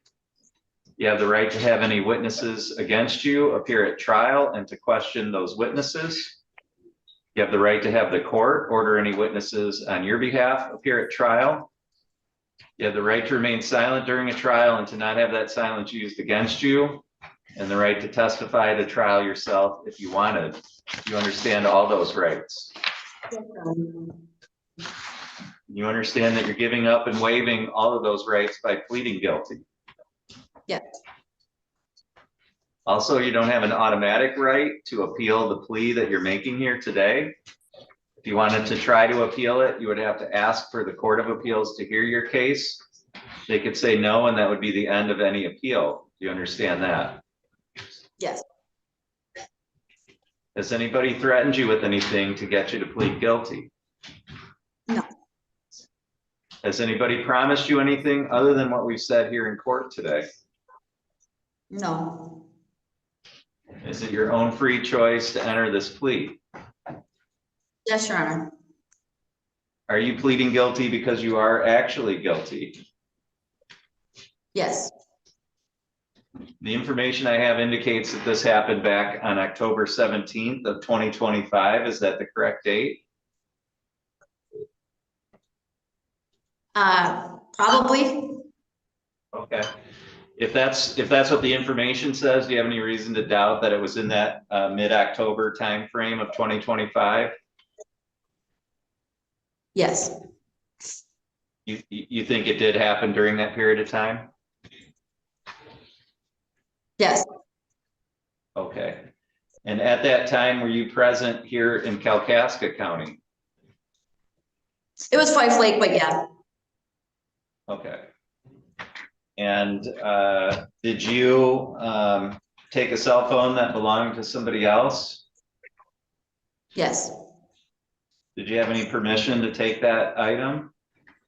no, And was it your intent at that time to use that for yourself or, you know, put it to your own use in some way? yes,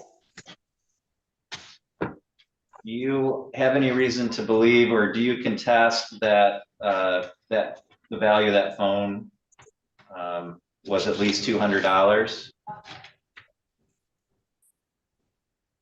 if that, yes, Okay. Mr. Ziegler, are the people satisfied with the factual basis? Yes, Your Honor. Mr. Travis? Yes, Your Honor. Counsel, are either of you aware of any threats, promises, or inducements other than what's been placed on the record? No, Your Honor. No, Your Honor. Are you both satisfied that the court has complied with statute and court rule in the taking of this plea? Yes, Your Honor. Yes, Your Honor. Thank you. Ms. Ferguson, the court finds that your plea is knowing, voluntary, and accurate. The court is satisfied that there is a factual basis to support a finding that you are guilty of this added count, is that right? Correct. And the court will accept your guilty plea. We'll set this matter for a sentencing hearing. You'll be notified of the date and time of that hearing. Ms. Wagner, if we could just have a basic misdemeanor PSI prepared so that I have more information about Ms. Ferguson's circumstances and the circumstances of the crime in this case. Okay, will do. Thank you. Your Honor, Yes. I can't see you for one, and I'm not getting any of my court paperwork or any paperwork from my lawyer here in Westford County. I don't know what the heck is going on, but I don't even have his phone number. Mr. Travis? Well, we have communicated through Zoom, and actually we discussed that the phone system does work and she can call me. I think at the time she didn't have an ability to write it down when I talked to her a couple days ago, but we can fix that. Relative not to that issue, but another issue that I think Ms. Ferguson wanted to address that she alluded to. She does have the matter in Otsego. Her bond is minimal. It's small and 10%, but she is unable to post it. So we were going to ask that if the court would grant her a PR bond, largely to facilitate her going over to Otsego and starting to get that process going. Mr. Ziegler? Your Honor, I think bond in this case, if my notes are correct, is set at 10,000, 10%. It's charged as a 5-year felony as a habitual offender. I think it's a reasonable bond. Even though she's pled to a misdemeanor, I think 10,000, 10% bond is not unreasonable under the circumstances. And so I just asked the court to continue until the time of sentencing. All right, Ms. Ferguson, the court is going to continue your bond. I want to make sure that you appear for the sentencing hearing, and the best way to ensure that is to either have you post the bond or remain lodged there at Wexford County. So, and I think it's a reasonable bond given the nature of the charges in this case. And the fact that this is no longer in a pretrial posture, you've entered a guilty plea. So any time that you spend will be credited. So the court's denying the request to modify bond at this time. It sounds like Mr. Travis will communicate with you. If there's any papers that you need to receive, he'll make sure that you get them, okay?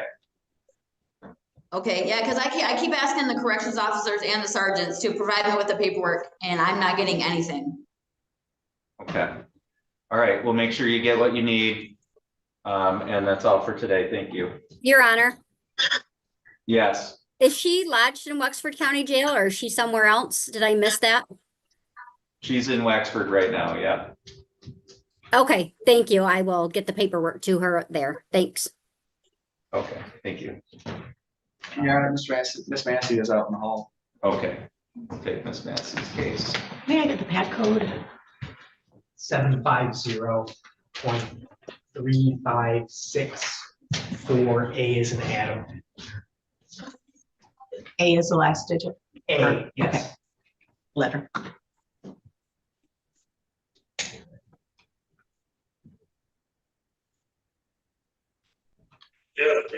I'm ready.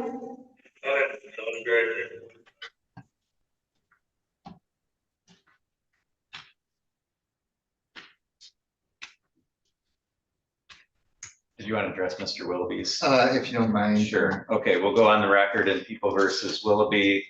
This is file number 244988. The record should reflect again, Mr. Willoughby's present by video from Grand Traverse. And Mr. Seeger, how did we want to proceed in that? Your Honor, I think we would accept a resolution to the extent that it was possible. However, there is one count for which there's a pending charge for which not entering to relative to the 27. In speaking of the probation office, I'm not sure that they're fairly ready to, I don't think that they're willing to dismiss count 7. And he's not willing to, responsibility to, and he does not waive his, I think it's 14 days for the chiefs until they have a hearing. It's my understanding that he's about to be was sentenced to prison, and so he some sort. I don't know when he would go there. Okay, so this is set for an arraignment today. So I do want to get through that. Have you been able to go through the alleged violations? He would wait for the and because I'm able to resolve his file, and when I say resolve, he's not able to they would approve the assignment of an attorney Okay. So Mr. Willoughby, for today's purposes, we're going to enter a not guilty plea on your behalf with regard to all the alleged probation violations. Did you say he was demanding a hearing within the 14 days? Yes, sir. So the court will set this for hearing within 14 days on the probation violations. And what is he under sentence there in Grand Traverse? He's under sentence in Grand Traverse County. However, he has another file that's I forget what county it is, but there's another county. I want to say it might be Otsego. Ms. Wagner could probably tell you. But there is a new file for which, to my understanding, they're going to authorize, and then there is a criminal sexual conduct allegation in that same county. And so, to what end that's going to, what they're going to do with it, I guess. How long is his sentence in Grand Traverse? He did not disclose, but he's been sent to prison, so he's going there. Okay. So in terms of bond here, it's largely It is academic. Okay. All right. With that in mind, Ms. Wagner, do you take any position regarding bond in this case? I don't, Your Honor. Just to update the court, he was sentenced on February 27th to 18 months to 60 months prison for fleeing and eluding, which is related to one of the non-technical counts. I'm not for sure if we could have a hearing within 14 days because based upon the non-technical of count, which would be count 7, that is related to an Otsego County file where he's been charged with 3 counts of CSC that he hasn't even been arraigned on yet.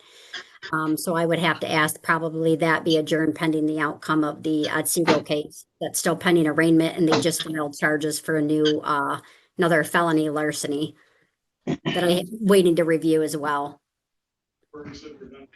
Mr. Ziegler, do you want to weigh in on that? Or, you know, under the statute and court rule, either side can request an adjournment of the 14-day hearing. I think Ms. Wagner, as a matter of procedure, that would have to come from the prosecutor's office. So I guess I'm going to go ahead and set it. Mr. Ziegler, if you submit a request, I mean, it's a pretty low bar for the court to grant that. Very good, Your Honor. So we're going to go ahead and set it within the 14-day period. Ms. Wagner, I guess, just communicate with the prosecutor's office. And if it's requested to be extended, if there's good cause to do that, then the court will do that. If not, then we'll have to proceed within the 14 days. But that aside, the court will just, I'm going to deny bond in this case based on the fact that Mr. Willoughby is currently in sentence. will proceed within 14 days or as rescheduled upon the request of the prosecutor's office.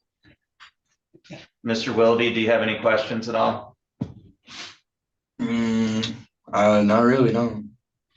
Okay, Mr. Seeger, anything further here? Your Honor, the only thing that I would note, I mean, I would leave this to Mr. Travis, but the only concern that I would have was that because he's under sentence, if the matter was to be resolved either by judicial finding or in the alternative by way of plea, he's not theoretically entitled to credit. So whatever the good cause might be, which again, Mr. Travis can further address if it need be.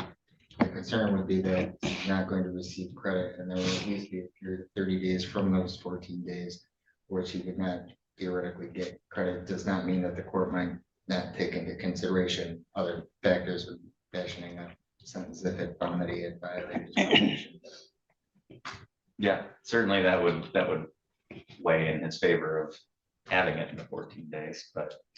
Understood. Yeah. I agree that would be an issue. Okay. All right. Thank you. That's all for today. And Mr. Willoughby, we're going to disconnect from your side. Yeah. All right, thank you. I'm just gonna walk over to family court. It appears as though you have a couple other longer matters, and my next matter technically was at 11, but pretty much coming up as well. Okay. All right. I'm going to take just a brief recess, and then we'll call the Griffith matter next.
Care about the insurance company. I don't know.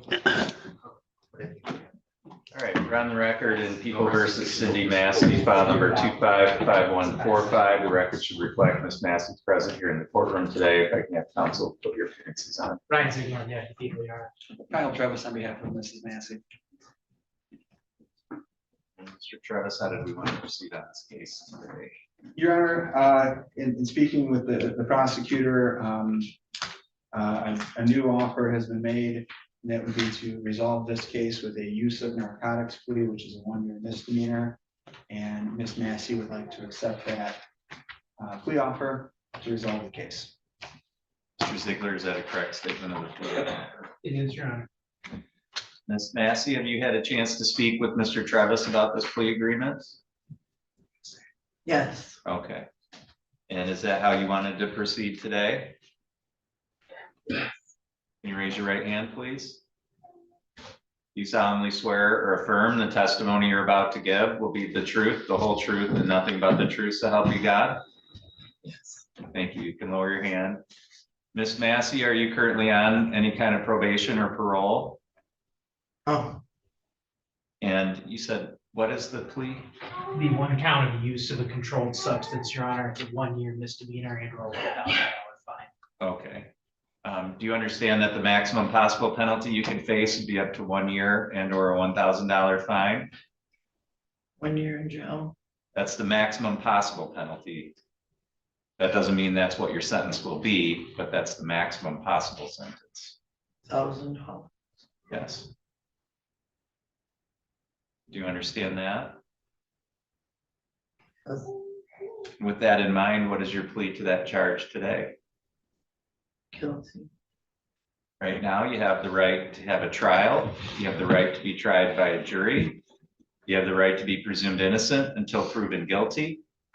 You have the right to have the prosecutor prove beyond a reasonable doubt that you are guilty. You have the right to have any witnesses against you appear at trial and to question those witnesses. You have the right to have the court order any witnesses on your behalf appear at trial. You have the right to remain silent during a trial and to not have that silence used against you, and the right to testify at a trial yourself if you wanted. Do you understand all those rights? Yes. And do you understand that you're giving up those rights by pleading guilty? Has anybody threatened you with anything to get you to plead guilty?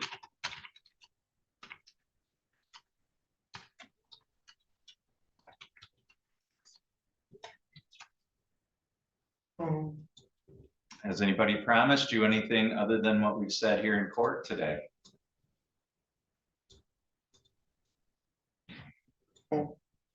Is it your own free choice to plead guilty? Yeah. Are you pleading guilty because you are actually guilty? Yes. The information I have indicates this happened on December 4th of 2025. Is that the correct time frame? Yes. At that time, were you here in Kalkaska County? Yes. At that time, did you have possession of some cocaine? Yes. Did you know that that's what that was? Yeah. Did you have any legal right to have it at that time? No. All right.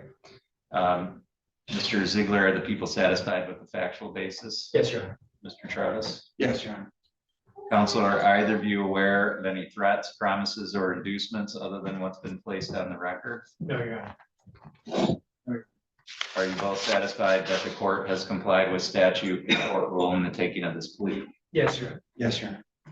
Ms. Massey, the court finds that your plea is knowing, voluntary, and accurate. The court is satisfied that there is a factual basis to support a finding that you are guilty of this charge. The court will accept your guilty plea. We'll set this matter for a sentencing hearing. You'll be notified of the date and time of that hearing.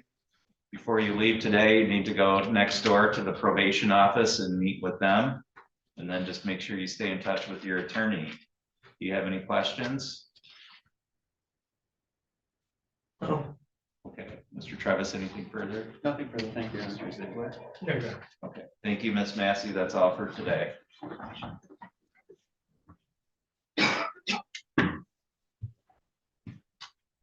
right, is Mr. Griffith on? Yes. Mr. Murphy, will call Mr. Griffith's case. Okay.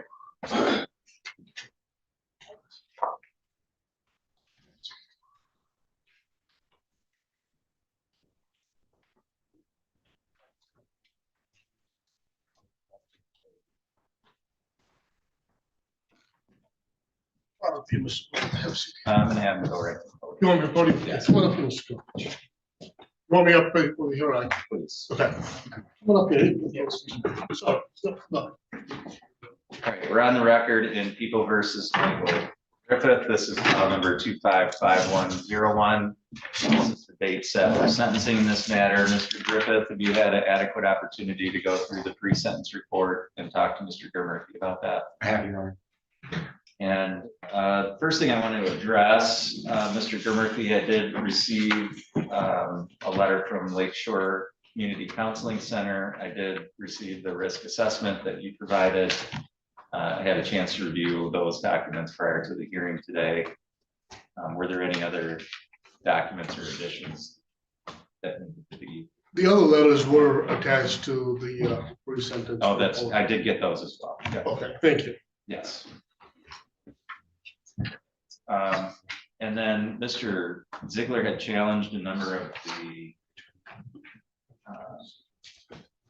variables, and I received a communication indicating that you were stipulating to those changes. So, Judge, I'm gonna just preserve the record for any appellate purposes, but when we negotiated this plea and when I scored preliminarily, Mr. Griffin, that's how I scored him. So I didn't, in my research, have any challenges. So I would agree that OV4 would be at 10 points. OV12 would be at 10, and OV19 would be at 15 points. That'll bring the total OV points at 75. Changes guideline range from 2 to 17 to 5 to 23. All right, and that's for each of the charges, is that correct? That is correct, Judge. Mr. Ziegler, would you agree with that? I do, Your Honor. Okay. The other correction I have. Well, hold on one thing. I just want to make sure the record's clear. So the court is based on the statements of both counsel here. The court is going to adopt those changes in order that each of the SIRs be amended to reflect those changes in scoring and ultimately the change in the guideline range of 5 to 23. And then Mr. Murphy, you said you had some other corrections. I have two very minor corrections, Judge. One is on CFJ 145, page 1. On top, it says retained. It should say assigned or appointed. Okay. That should reflect throughout the report, but the only other place I saw it was on CFJ 284, page 1, under evaluation plan. It's the third line in the second paragraph at the end. Okay, so the court will order that the PSI be amended to reflect that Mr. Murphy is appointed, not retained. Any other additions, corrections, or deletions? The only other correction I have is in the risk assessment. And again, it's a very minor correction. Well, I mean, you're free to articulate that as part of allocution, but I'm not gonna make any corrections to something that's. It's just the date of birth. It says 45 years of age, he's 35. That's Yeah. all. He's not 45. Yeah, I don't think I can correct something that somebody else Okay. has submitted. So in But I other will words, certainly take note that they've messed up the age. correct. Yeah, So in other words, Mr. Griffith is 35, not 45. correct. Okay, that's all then. Then I've got nothing further to. And I just want to note that's accurately reflected in the PSI. Yes. Okay, and you indicated, Mr. Murphy, that you don't have any challenges to the scoring. No. All right, Mr. Ziegler, do you have any additions, deletions, or corrections? No, Your Honor. And do you have any other challenges to the scoring other than the ones we've already addressed? No, Your Honor. Mr. Ziegler, I did receive a number of victim impact statements that were in writing. I had a chance to review those. Did you have any victims that wish to address the court here today? I don't have any additional victim statements today. Okay, anything on behalf of the people for allocution? Your Honor, this case presents a difficult balance for the court. On the one hand, Mr. Griffith presents as a relatively young man, no prior convictions, a military background, and he seems to be pursuing mental health treatment earnestly. But this picture is very difficult to square, at least for me, with the offense that he committed. A preliminary exam was held in this case where 7 of the 8 victims testified in person. They all stated they were in their ORVs on a public trail, and at no time did they enter onto Mr. Griffith's property. Multiple victims testified at the preliminary exam that they heard or felt bullets going by them or saw them hitting trees nearby them. If these were warning shots, as the defendant says in his PSI statement, they were not fired directly up in the air or far away from the victims.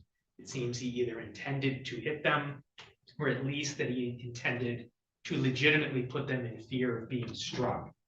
His actions created a very high risk of death or great bodily harm, all over what would be at worst, even according to his statement, a trespassing complaint. His background as a Marine suggests that he should have training in safe gun use and trigger discipline, but he displayed anything but that on that evening. And to put the cherry on top of that blatant misuse of firearms, Your Honor, when the police showed up to try and talk to him and talk him out of the house, he shot at the police drone as well. Mr. Griffith seems to think that firearms are a solution to his problems. Mr. Griffith needs to understand that this whole situation could have been resolved by a phone call to law enforcement to either report trespassing or even by him simply leaving the situation and returning to his home rather than confronting the people at the roadway. Mitchell Gillespie indicates in his statement in the PSI, this is not the first time they have had problems with Mr. Griffith, including a time where Mr. Griffith followed them back to his home and threatened to shoot them. Mr. Griffith's wife at the time of the incident indicated they have issues with trespassers and that they typically fire warning shots in response to these trespassing issues. This is not an isolated incident for Mr. Griffith. He has repeatedly used firearms or threats of use of firearms as a deterrent, even for people just going by his property. Mr. Griffith needs to understand that the public roads and trails are accessible to everyone, and people should not have to live in fear of driving down a public way. Mr. Murthy and I came to this agreement in this case because most likely I think it's a fair representation of what happened, Your Honor. Well, I will always strongly suspect that Mr. Griffith's motives may have been worse than what this plea agreement represents. Suspicions and beliefs are not proof beyond a reasonable doubt. And sometimes it's incumbent on the prosecution to set aside their knee-jerk reaction to what are admittedly very concerning facts and try to be as objective as possible. But even setting aside, Your Honor, any intent to kill in this case, and looking at this case at what it most likely is, which is an assault with a dangerous weapon, it's still a very concerning and very severe version of that crime. 8 victims, dozens of rounds of ammunition fired off, a history of threats, statements that this was his common practice. All of that says to me that this is a much more serious offense than a typical felonious assault where someone is struck with a weapon or someone simply has a weapon pointed at them. The victims in this case legitimately feared for their lives. I appreciate Mr. Murthy's likely position in this case in terms of sentencing, and it is true at some point Mr. Griffith will return to this community. I hope he will have learned a lesson about how to properly use firearms and how to deal with issues he's having with people coming on or near his property. However, punishment and general deterrence are components of any sentence that this court will issue. And these sentencing goals can only truly be met by a prison commitment in this case. Mr. Griffith, as well as the community at large, need to understand that you cannot simply pick up a firearm and shoot at people and expect that to solve your problems, whether you intend to hit them or not, whether they're on a public roadway or on your property, whether it's 2 shots or 20 shots. The kind of behavior that Mr. Griffith exhibited in this case simply cannot be tolerated. And so I think a sentence at the higher end of the guidelines is warranted in this case. the guidelines are 5 to 23. I think a prison commitment is the most appropriate sentence. Thank you. Thank you, Mr. Grimmerty. Thank you. Your Honor, Mr. Griffith is 35 years of age. He's married, he's happily married to his wife. She's in the courtroom as his support. He has 2 minor children, one's 2.5. The other child is about 6 months old. Since this incident, Mr. Griffith, I think the last time saw his child, the youngest one, she was 9 days old. Mr. Griffith has had issues with people trespassing on his property, urinating on his property, driving by, flipping him off, his family off. So on this day, something similar happened. And I think Mr. Griffith in his statements indicated that those warning shots were fired in trying to keep trespassers away. He has a young child at home, he's 2 young children, at least at that point at home. But understanding Mr. Griffith and his history of 30 years of life, he was born in Australia at a young age, then moved to England. He was raised there, and then moved to the United States at the age of 12. His mother bounced him from house to house. I think in a very short time, lived in about 9 or 10 different homes, and primarily because his mother was trying to avoid debt collectors. At some point, Mr. Griffith lost contact with his father because I think those documents were forged to bring him to the United States. And then a different picture about his father was painted. Fast forward 20 years, Mr. Griffith then meets or connects with his father, and the image that he has of his father is a totally different image than who his father is, and has a close and a tight relationship with his father at this point. I can understand why Mr. Griffith reacted the way he did, given concerns about his property and protecting his household when somebody at a young age is bounced around and doesn't have that sense of protection within their home. And I think Mr. Griffith, at least in that moment, reacted, but which perhaps is a poor choice of how he reacted. But Mr. Griffith has taken steps to mitigate some of his trauma and his PTSD. He's engaged with Ms. Cox while he's incarcerated with counseling, and I think that letter was provided, and that's been positive. He's also, while in jail, engaged with Dr. Doerr, who specializes in this EMDR therapy, which would be important for Mr. Griffith, which can be utilized when he's in the real world, applying himself and working through that. And Mr. Griffith has reached out, so if the court does allow Mr. Griffith back to the community now or in a short period of time, that would be something that we would ask be part of his probationary terms, so he complies with that EMDR treatment. And he's open to that. I think Mr. Griffith has, since I at least took over this matter, has been open. He has accepted responsibility, takes accountability for his actions. He's not once steered away from walking away from what happened, but addressing the issues of what happened, is the bigger problem here, which he's taken those steps to address how not to react in this manner. And there are other steps Mr. Griffith could do. He could call law enforcement, he could seek help to the court by engaging in getting personal protection orders. There are other avenues, and I think he understands that. Looking at Mr. Griffith's statement that he made in his PSI, he indicates as well that he understands his actions could have been harmful, could have been worse. And as Mr. Ziegler indicated, the reality of this case was the way this plea was negotiated, because I think at the end, if this were a trial, I would have been asking for a lesser included of what happened, which would have been the felonious assault, which I think truly is what happened in this matter. With that being said, I know Mr. Griffith has some remorse. He wants to address the court regarding his remorse. I think the recommendation in this matter is well within reason. He has no prior criminal history. The guideline range is straddled, so it's 5 to 23 months. He's got 183 days of credit. Someone in Mr. Griffith's situation, I don't think should be punished to the extreme of the high end of the guidelines. Mr. Griffith, if he were released now, gets credit for the time served, engages in treatment. He's going to be on probation for 2 years. The court can certainly monitor that. I think Mr. Griffith knows the answer. If he doesn't comply with the terms of probation, he violates those terms, he's back in jail or in prison. Further, Mr. Griffith now is a convicted felon. He's not going to be owning weapons and shouldn't, and he understands that.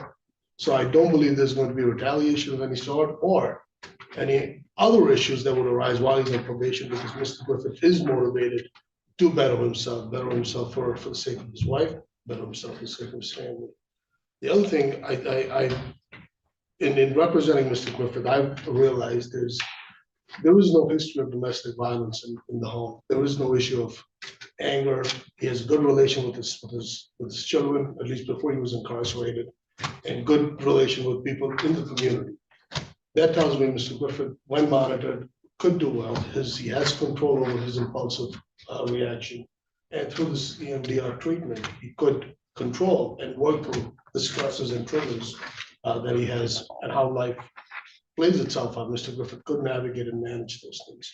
So for all those reasons, I would ask you to follow the recommendation in this case, Judge. Thank you. Thank you. Mr. Griffith, anything you wanted to say today? Yes, Your Honor.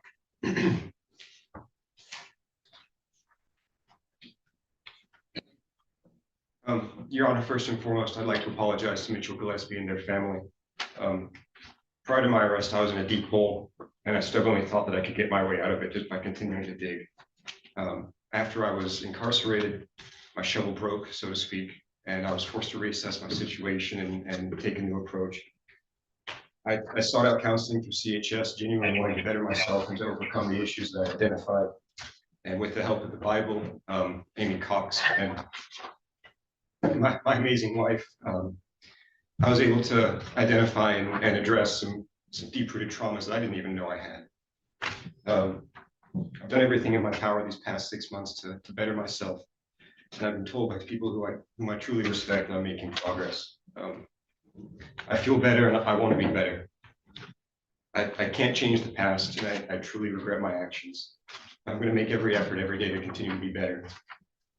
I humbly beg the court to allow me to return to my family so that I can continue these goals and also so that I can help my wife with our two beautiful daughters. She's been raising them alone the past 6 months without any help and without a word of complaint. Thank you. Just gonna add one more thing. Sure. I did speak with his VA coordinator. The income that the family currently has is through Mr. Griffith's disability through the military. An extended incarceration would cause the family to lose their disability. I should have mentioned that before. And that would have certainly had an adverse effect on the family. So the wife and the 2 young kids. So I wanted to mention that as well, that would be again another motivator for Mr. Griffith to comply with terms of probation or chooses to follow the recommendation. Thank you. All right. But Mr. Griffith, I did read through the pre-sentence report very carefully. There's a lot of information attached to that report from both sides, your side as well as the prosecution and the victims. And so I looked at all that information very carefully, including the assessment that was done from your side. And, you know, I thought about this case a lot because it is a difficult case. You're somebody who, you know, in a lot of ways has done a lot of things right in their life. Certainly a lot of indications that despite what happened here, you could go back to that. You've undertaken a lot of efforts on your part, as you've indicated, to seek out treatment and help, which I also think is important going forward for you and gives the court a reason to think that rehabilitation is certainly a reasonable prospect here. And that this could be the kind of thing that you could move past. You know, I'm familiar with some of the treatment you're seeking, in particular the EMDR. I know especially for veterans who have combat PTSD, it's been incredibly helpful to them. And so I suspect it would be very helpful to you as well. So those are all things that I think are positive and good. And that regardless, you should continue to pursue, if for no other reason, to make sure that you don't ever put yourself in this kind of position again. Then we have the flip side of what took place here. And, you know, we live in northern Michigan. It's a area where there's a lot of state land and a lot of recreation, a lot of snowmobiles, a lot of ORVs. And there's a lot of trespassing, frankly, that happens, unfortunately. And sometimes it's inadvertent, sometimes it's negligent, people just don't care. Sometimes they don't know, and sometimes they do it on purpose. And it's something that frequently happens. And as a property owner, the remedy for that is certainly not to take matters into your own hands.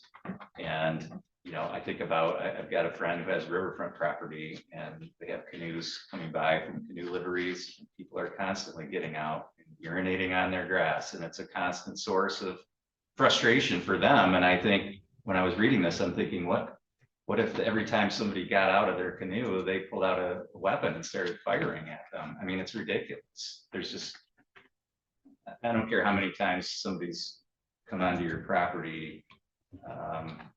That's just never the solution. We have modern technology, put cameras out there. You can try to identify people, submit it to the police. I mean, there's just so many other options available to you other than doing what you did in this case. And it's incredibly irresponsible use of firearms. I think it's amazing that no one was injured in this case and that you're not standing in front of the court on a homicide charge. And I think it very easily could have come to that point, given the number of rounds that were fired. And I tend to believe, I mean, when somebody feels a bullet whiz past, that's not something that you can describe and make up. It's something that you can really only describe from personal experience, I think. So I tend to believe the witness statements over your statements that, you know, you weren't putting any of these people in danger and you were only warning them, and it certainly has no bearing on the shots that were fired at law enforcement operations. That certainly wasn't for the purpose of any kind of warning or something along those lines. And this is conduct, I think, that the court has a very, very vested interest in discouraging and in deterring, because it is so dangerous, because it's just such a disproportionate and inappropriate response to someone trespassing on your property, even if it's repeated. And you know, Mr. Ziegler's comments about, you know, having your military experience and your knowledge of weapons and the safe use, and that should have just, you more than anybody else should have understood the danger that you were presenting when you started firing the way you did. So balancing all of those things, you know, certainly, again, relying most heavily on the factors of deterrence, both for yourself, so that you understand this is not an appropriate use of weapons, and other people in the community realizing that recreational trespassing is not to be met with use of deadly force. Relying on and directly addressing those issues of deterrence and punishment in this case. My initial thought was a sentence of 17 months was appropriate. The change, which would have been at the top of the old guidelines, it's within the new guidelines and of 18, and I think it's an appropriate sentence. I thought it was under the old guidelines, and I continue to think it's the appropriate sentence under the new guidelines. And I think it's absolutely necessary, again, to address those aspects of deterrence and punishment in this case. So the court is going to sentence you to 18 months to 4 years on each of the counts in the Michigan Department of Corrections. You have credit for 183 days served. Again, I think that takes into account the seriousness of your conduct in this case, but also is not at the top of the end of the guidelines, which recognizes the potential for rehabilitation here and your ability through counseling and treatment to move forward from this. You do have credit for 183 days served. The court is going to impose a crime victims assessment of $130, court costs of $325, attorney fees of $350, a DNA testing fee of $60, a $408 state cost, and a crime victims assessment of $130 if I did not state that already. You do have the ability to seek an appeal of the sentence, and Mr. Murphy,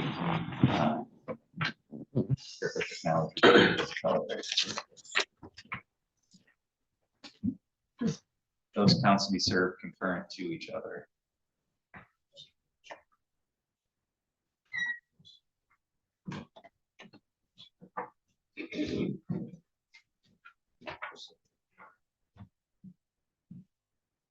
And Mr. Murphy, can you let me know once Mr. Griffiths acknowledged receipt?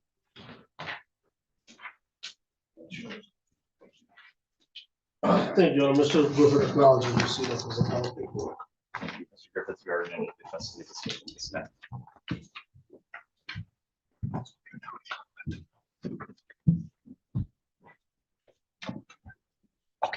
Seeger, were you ready with Mr.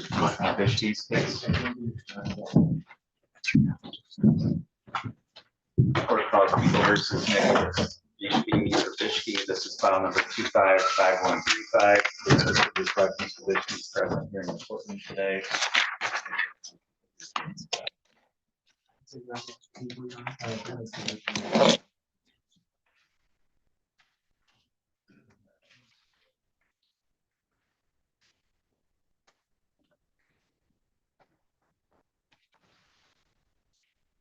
Mr. Bishke, did you have an opportunity to go through the pre-sentence report and talk to Mr. Seeger about that? Mr. Seeger, are there any additions, deletions, or corrections? You're not.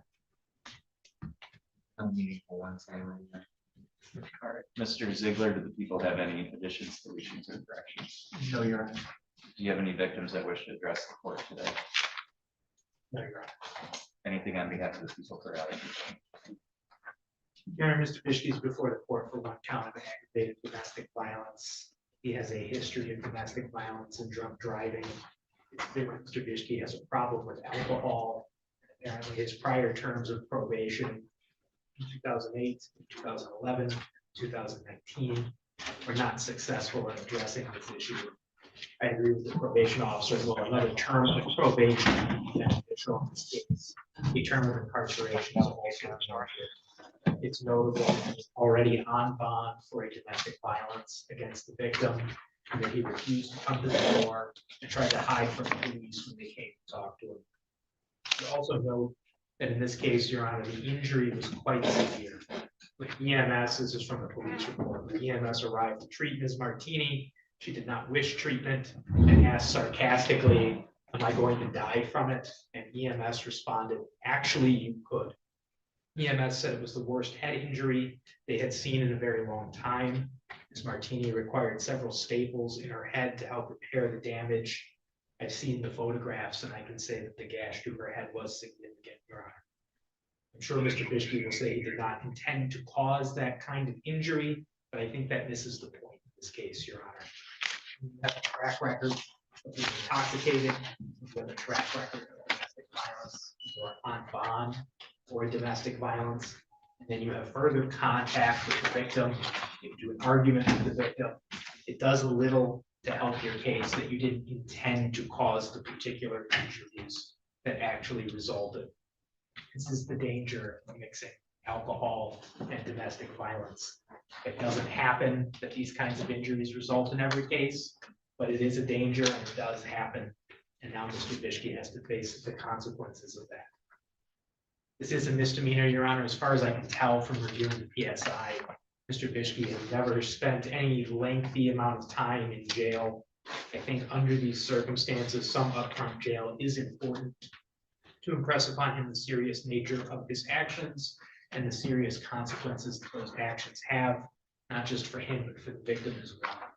I would ask the court to impose 90 days of jail, followed by a year of probation. Thank you. Your Honor, I can make no excuse for Mr. Bishop's conduct. I don't think to give one either. Fairly in speaking with him, he has indicated to me that he's fairly remorseful for his actions, which clearly he should be. I have, at least as I understand it, that the defendant is not specifically looking for incarceration, but would be more inclined to look towards some sort of type of rehabilitation. It appears to me that they're going to continue to engage in some kind of relationship, which is either fortuitous for both of them, or it may be a situation where they need to go their separate ways. That's not for me to decide. That's for people to make decisions about what they're going to do in person. But clearly, Your Honor, there can't be any further problems in the two of them, whatever they are. There can't be pushing, there can't be shoving, there can't be hitting. And it really doesn't matter what the agreement is or whether or not they're intoxicated, because it's generally just not acceptable. There may be explanations as to why things happen. Certainly in relationships, sometimes they're difficult. Sometimes things get said or things happen when another party is upset. And I think that that's what happened in this case. He's doing his best, Your Honor. He has at least engaged himself in counseling. He's going to the men's program. I think the report had said that he had gone to 5 classes through the men's group. So unilaterally, he is elected to do that. It's not something that he's been ordered to do. If he's not placed on probation, it wouldn't even be a condition of probation either, to the extent that the court thought that men's program was appropriate.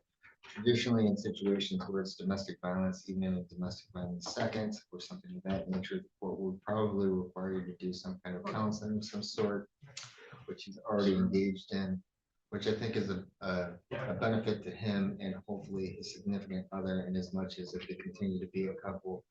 I don't want there to be further problems somewhere in the future, and even if they're not, I don't want there to be problems somewhere in time.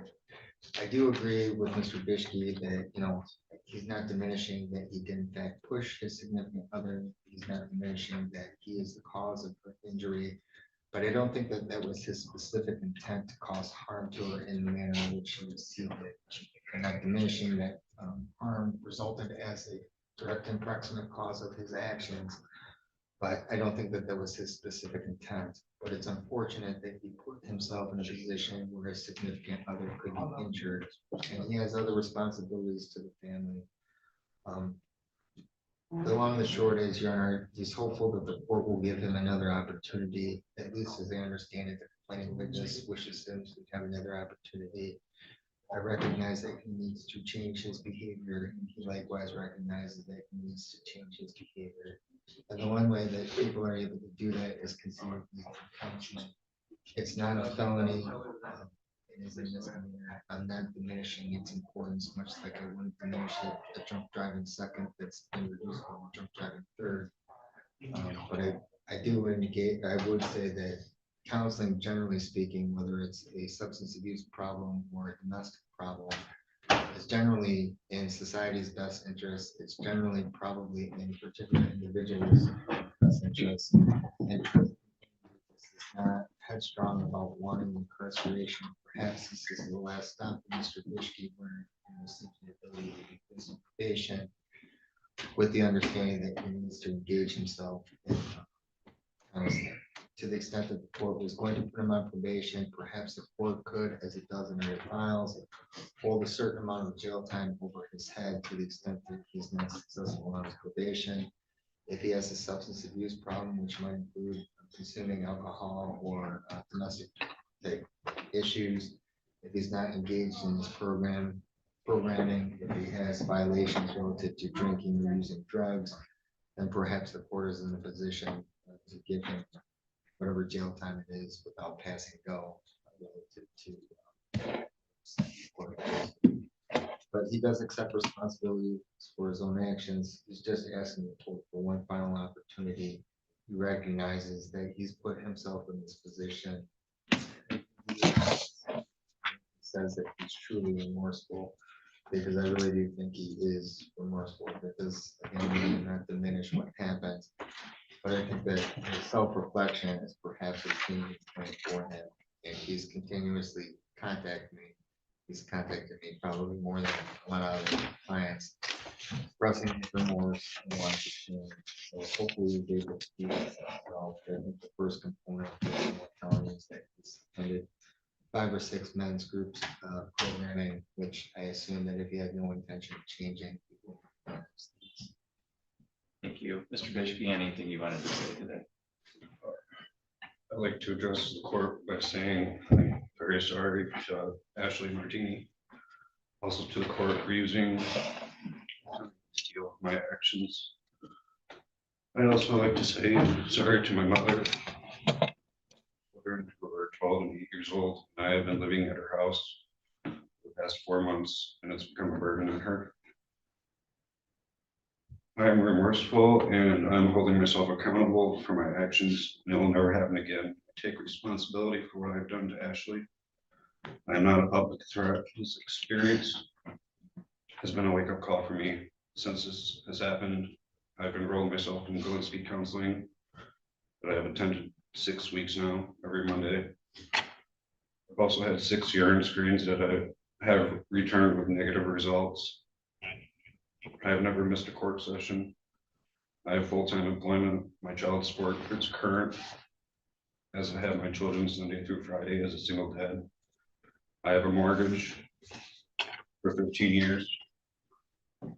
And I respectfully ask the court to consider probation and community service for any alternative sentence that allows me to continue working and supporting my children and responsibilities while proving that I can do better. I understand that my actions have caused harm and fear. That is not the person I want to be. There is no excuse for how I handled the situation. I understand domestic violence is serious and that my behavior was wrong. I realize I need better tools to handle conflict and emotions. I'm in the process to make changes so that this never happens again. Thank you.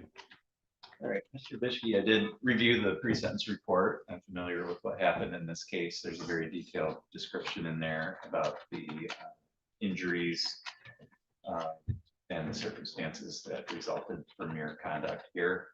There's also a lot of information in that report about your background, your circumstances, and so forth. And so I take all of that into account along with what you've had to say here, as well as what the lawyers have had to say. And you know, it's certainly concerning from my standpoint. This isn't the first or second time you've been in front of the court for a domestic violence charge. And the more it keeps happening, the less inclined, at least I am, to believe that this was some kind of misunderstanding or some kind of accident, or that you didn't intend harm. Maybe you didn't intend the degree of harm, but I think there's certainly an intent to cause harm in this case. This is your 5th domestic violence charge. Some of them have been dismissed. One of them, I think, was discharged under a 74, or I'm sorry, not 7411, but a 769 4A deferral plea. So you've also had lots of time to work on this problem. And so it's hard for me to believe that, you know, it didn't work the last time. So now this time you're serious about it. Should have been serious about it the first time. And you were given probation and you know, I would assume some tools to help you deal with it through your deferral probation. And yet here we are again, not just one time after that, but several times after that. And so I think it's time for something different. I think just telling you to get some counseling and get some help, and you assuring that this is never going to happen again, which I didn't see those other sentencings, but I can be reasonably sure that you said something similar to what you're saying here today at your other sentencings for domestic violence. I think it's time to do something different now. And I think it's time for you to understand that there are real consequences to hurting somebody else. And particularly in this case, where this could have resulted in much more serious injuries to this individual. And I think you're lucky that she didn't have some type of internal injuries in her brain resulting from this. And you could be here on a much more serious charge than you are. So I think it's time for a wake-up call for you. I think it's time for you to understand that if you're going to continue to commit offenses of domestic violence, that you're going to start facing some harsher and harsher penalties for that. So I do think probation is appropriate to monitor your activity, but I also think jail time is more than warranted by your actions in this case and your past history. The court is going to sentence you to 6 months in the Kalkaska County Jail. You do have credit for 7 days served. The court is going to sentence you to 12 months of probation. The court is going to adopt as the conditions of that probation all the terms and conditions listed in the report. And that includes that you not have any verbal, written, electronic, or physical contact with Ashley Martini, or either directly or through another person, and not be within 500 feet of her residence, school, or place of employment. The court is going to order that you pay court costs of $325, attorney fees of $350, the DNA testing fee of $60, a $53 state cost, and a supervision fee while you're on probation of $30 per month. Did I say the crime victims assessment? I don't think you. Okay, crime victims assessment of $75. You do have the ability to seek an appeal of this sentence. If you wanted to appeal this sentence, you would need to file that paperwork within the next 21 days. If you have more questions about that, you can ask Mr. Seeger, he'd be more than happy to explain that process to you. Otherwise, at this time, you are remanded to the custody of the county.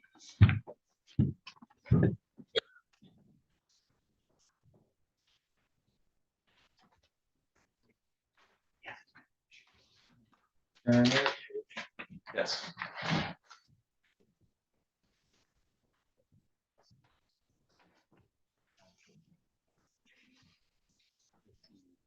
Should be, there wasn't transfer.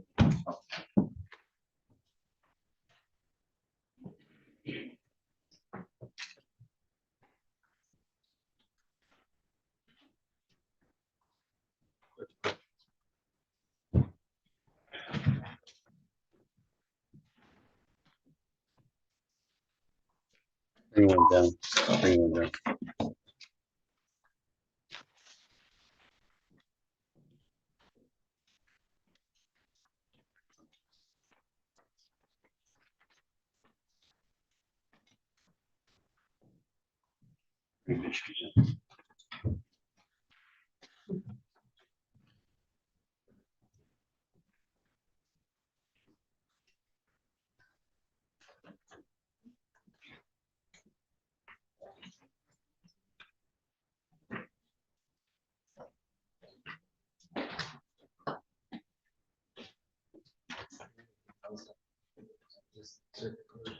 Are they prepared?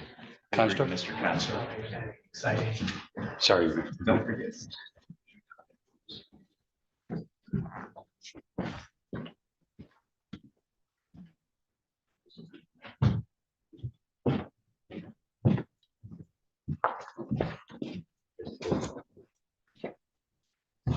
All right, we'll go on the record in People versus Justin Consdorf. This is file number 265148. The record should reflect that Mr. Consdorf is present here in the courtroom today. If I could have counsel for the attorneys. Ryan Ziegler. Thomas Seeger appearing with on behalf of Mr. Consdorf here. All right, this is the date set for sentencing in this matter. Mr. Consdorf, did you have a chance to go through the pre-sentence report and talk to Mr. Seeger about that? Yes, Your Honor. Mr. Seeger, just for the record, I did have a chance to look at the letters that you submitted. One was from Mr. Consdorf's grandmother, and the other is from Kalkaska Memorial Health Center. I did have a chance to read those. Minutes we were waiting. Do you have any other additions, deletions, or corrections? I do not. And do you have any challenges to the scoring of the guidelines? I do not. Mr. Ziegler, do the people have any additions, deletions, or corrections? No, Your Honor. Any challenges to the scoring? No, Your Honor. Do you have any victims that wish to address the court today? Yes, Your Honor, the minor victim would like to address the court. Mr. Consdorf, you have to take a seat right over there.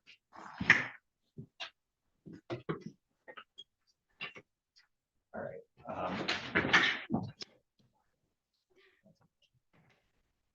State your name for the record, please. What is it that you would like to say here today?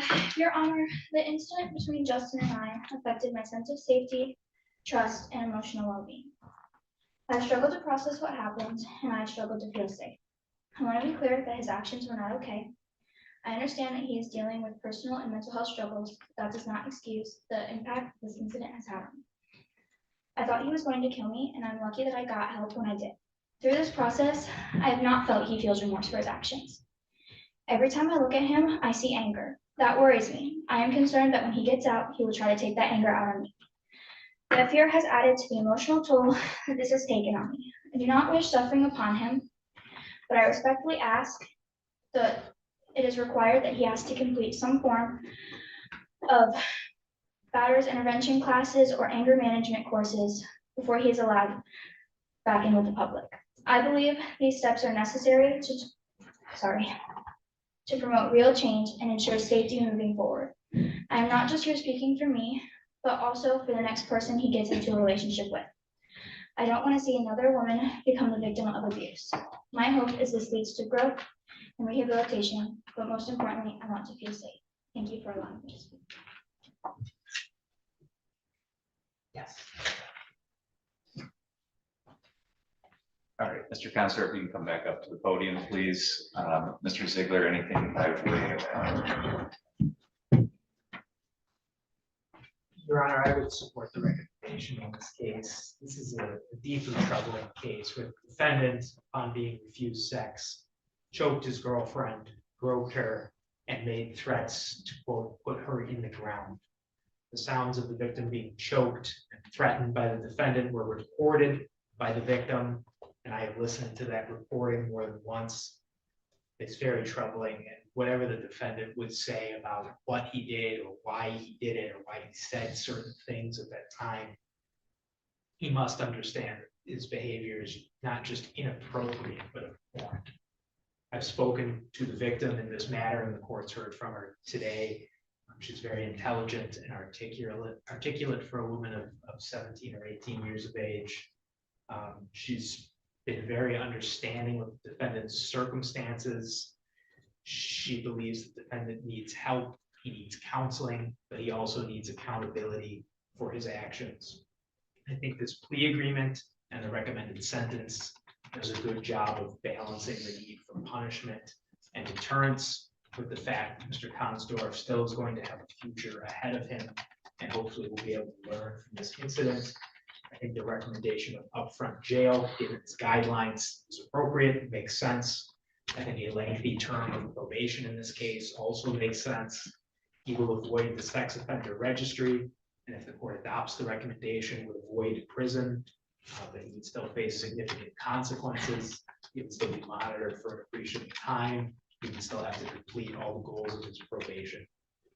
I sincerely hope that Mr. Consdorf realizes how serious this situation was and is, and how much worse this could have gone for him. I'm hopeful that this is a turning point. I'm hopeful he gets the help he needs. I'm glad to have read the letter from his counselor that he's been in counseling. Clearly that has not had all of the desired effects as of yet. Clearly he still has some issues he needs to work through. I'm hopeful that he gets the help he needs and this does not become a problem. I would ask the court to adopt the recommendations. Thank you. Mr. Seeger? I would agree with Mr. Ziegler in as much as like I would commend the complaining witness, at least in terms of the way that she articulated her position. And I think that hopefully Mr. Consdorf was able to appreciate that what he has done has created a large amount of fear for the complaining witness, and that is something that is fully understandable. And I hope that he is remorseful for what he's done. He's expressed a great deal of remorse for his actions, and he recognizes that what he did was wrongful. And hopefully going forward, because he does not have a long, extensive criminal history, this is a situation that he can. But the facts and circumstances of themselves are not favorable. I do agree with Mr. Ziegler that they're not, his conduct is not exemplary in any way. And what he did on that particular day was a very dangerous act, and it could have, much like in another sense, and it could have gone in a very much different way. But because he's a young person, Your Honor, I'm hopeful that he can change his ways as opposed to somebody who arguably has 5 similar like entries on their record. This is not the same situation for Mr. Consdorf, albeit it's elevated in terms of what its ultimate sentence will be for. But he does have mental health problems, Your Honor. He has sought out counseling. Those are all things that are working in his favor. When I had spoken to the prosecuting attorney earlier in this file, he was amendable to, after speaking with the complaining witness, not to put him in a position where arguably he would have been required to register as a sex offender. So that is a benefit to Mr. Consdorf. That is a compliment to the complaining witness, at least in terms of recognizing that, you know, there are some mitigating circumstances that will allow him to be rehabilitated. And perhaps this circumstance, unlike others, is more focused towards rehabilitation as opposed to being punitive solely. And there will be a jail sentence, Your Honor, absent the court departing downward, which I'm not asking the court to do. But the guidelines contemplate for a sentence of 10 to 23 months. So theoretically, the court could sentence him to prison. And there is going to be a minimum of at least 10 months incarceration, for which that sentence is endorsed by the probation department, who has had an opportunity to review the facts and circumstances of the case and is making a recommendation of county time jail, followed by probation. The only thing that I can ask the court to do, aside from following the recommendation generally, is to allow him to have the benefit of HIDA. I know that at the time of the plea, the court was somewhat hesitant based on the charges itself. It's now had the opportunity to review the PSI, so perhaps it's in a better position to determine whether or not that would be an appropriate remedy. When I had spoken to the prosecuting attorney, he was not necessarily inclined to endorse it, but he was not in opposition of it per se. He was simply going to defer to the court, and unless his position is changed, I would just ask the court to consider whether or not it would give him the benefit of HIDA, given that he is a young person, given that he does not have a long, extensive criminal history, given that he does have mental health concerns, and given that he has engaged in counseling. I don't know, Your Honor, if going forward he will reform his conduct, much the same as I can't say that about anyone. But I would like to think the young people can change, and that they should be given opportunities that perhaps we would not give or extend to people who are more learned or have had a lot more experience in the world. And maybe, Your Honor, and I'm not exclusively saying that this is the case, but perhaps if he didn't have mental health problems, he handles situations differently. I'm not a doctor, Your Honor. I can only say in review of the letter from Kalkaska Memorial Health, it appears as though he's at least engaging in counseling, and I would agree with Mr. Ziegler that its desired effect has not yet been attained, but there are probably a lot of people, especially Mr. Constor, who need to focus on their own counseling to better their understanding of how they need to conform their actions to allow them to operate generally in society, how to work through relationships, how to resolve problems without some form of violence, to walk away when there's a disagreement, to just simply say nothing when another party is upset with you, or whatever the facts may be. And I put no blame on the complaining witness in this case whatsoever, Your Honor, and neither does Mr. Constor, clearly being sentenced for the things that he's done. But again, Your Honor, because he's a young person, I'm only asking the court to consider it. Whether or not the court does it is clearly up to the court. But I think that in terms of giving him an opportunity to be successful on his probation, historically, HIDA is a statute that was created by our legislature to give people of his age and pedigree an opportunity to reform their conduct. Unfortunately, a lot of people don't successfully complete the probation, even when given the benefit of HIDA, but or 7411 or similar like programming. But I think that that would be a good reason for him to continue working towards successfully completing his probation. And I don't disagree with the complaining witness that as a component of his probation, if it's not a condition of his probation currently, that he would probably benefit from some kind of anger management type counseling, if it's not encapsulated in the counseling that is currently in Kalkaska. So to that end, Your Honor, the court has reviewed the letter from Kalkaska Memorial, and the court has reviewed the letter from his grandmother. He has had somewhat of a difficult childhood that is not a insulator to his liability or responsibility to this court and the complaining witness for the acts that he's done. But it is perhaps an explanation as to why he did what he did. And so now it's just a question of what the court will do ultimately in terms of the sentence and whether or not the court can give him the opportunity to be placed on HIDA. But to that end, Your Honor, he's just asking for that opportunity, but he understands that there are consequences to his decisions. Thank you, Mr. Constorf. Anything you wanted to say today? I'm so sorry. I didn't mean to hurt you. I miss you more and more every day. I feel terrible for what I did. I just want to go home.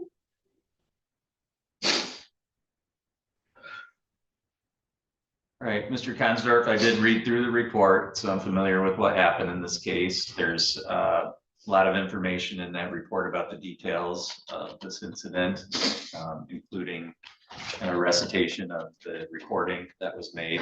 I didn't get to chance to actually listen to the recording, but it was pretty well reflected in the written portion of the PSI. There's also a lot of information in there about you and your circumstances generally. And so I take all of that into account along with what the lawyers had to say. And I appreciate your comments here in court. I could tell that you were nervous. It's a really difficult thing to do, to talk in public about a terrible thing that's happened to you. And I always tell victims this who are able to make statements. I think it's really important for two reasons. Number one, for you personally, sometimes expressing those things out loud and in public can be helpful to you in your recovery and moving on from this. And I think it's a good example for other victims to see somebody have the courage to come up and talk about what happened to them in public, because it is such a difficult thing to do. And I think it's important for victims to do that because it gives me a much different look into the case when I actually see and hear from the person who it affected, as opposed to just reading about it. So I appreciate your comments here in court today. Mr. Consdorf, I think there's some competing factors here. Certainly your conduct in this case is completely unacceptable and not something that as a society we're willing to tolerate and are going to tolerate. And I think there's a punishment that you have to face for that, so that you understand that and to provide hopefully a deterrent effect for you going forward. That being said, I think Mr. Seeger also pointed out some of the mitigating factors here, your age. Sometimes people do things that they don't fully understand the consequences of, or they lack a degree of self-control based on a lack of maturity that hopefully through time and things like counseling you can get. And so I think those are valid points here as well. And I think, as I think both sides have indicated, the sentence here provides for kind of both of those things. And so I do think it's an adequate recommendation, and I am going to follow that. I think, you know, to the extent that you don't follow through with probation, the court can always order prison time later if it doesn't look like you're going down that road of getting help and working on the issues that led you to do this. You're going to be on probation for a lengthy period of time, so that gives us some assurance that you're going to be monitored for a period of time. And if, again, if things go wrong, I have a way to take you out of the community if that's needed. But I think we all recognize that we are hoping that this doesn't go that way, that you do follow through with probation, that you successfully complete it, and that you're able to move on from this, just as that's my hope for the victim in this case. I don't think HIDA is an appropriate measure in this case, given the nature of the crime. I think it's important that this remain on the public record, because to the extent that you don't reform and don't get help, I think it's going to be important for people in the future to know that this has happened and have access to that through records. So I don't think HIDA is an appropriate measure again. Other than that, the court is going to generally adopt the recommendation. I am going to impose a slightly longer term of jail because I think it's warranted by your conduct in this case.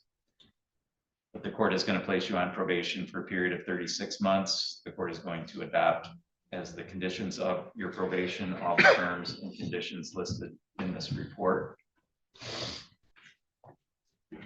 And I am going to include, or maybe I missed it, but I didn't see it in here. Oh, no, it is in here. Okay, paragraph 10. And I know you made the statement that you miss her, but you need to understand that you're not to have any contact with her, either directly or through another person, whether that's while you're in jail or after you're released on probation. And that's paragraph 10. You must not have verbal, written, electronic, or physical contact with the victim, either directly or through another person, or be within 500 feet of her residence, school, or place of employment. Otherwise, the court's adopting all the other conditions of probation that were recommended. The court is going to order that you serve 12 months in the Kalkaska County Jail with credit for 73 days served, a crime victim's assessment of $130, court costs of $325, attorney fees of $350, a DNA testing fee of $60, $68 state cost, and a $30 per month supervision fee while you're on probation. You do have the ability to seek an appeal of the sentence, and that's where it's analysis. Okay.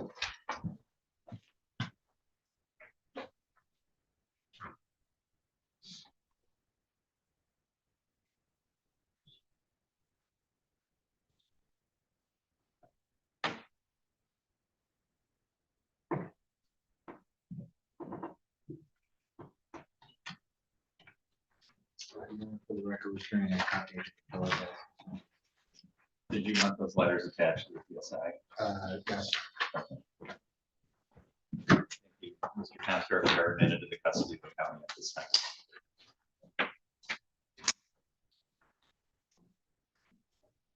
That concludes the docket. We'll be in recess until 1:30. All rise.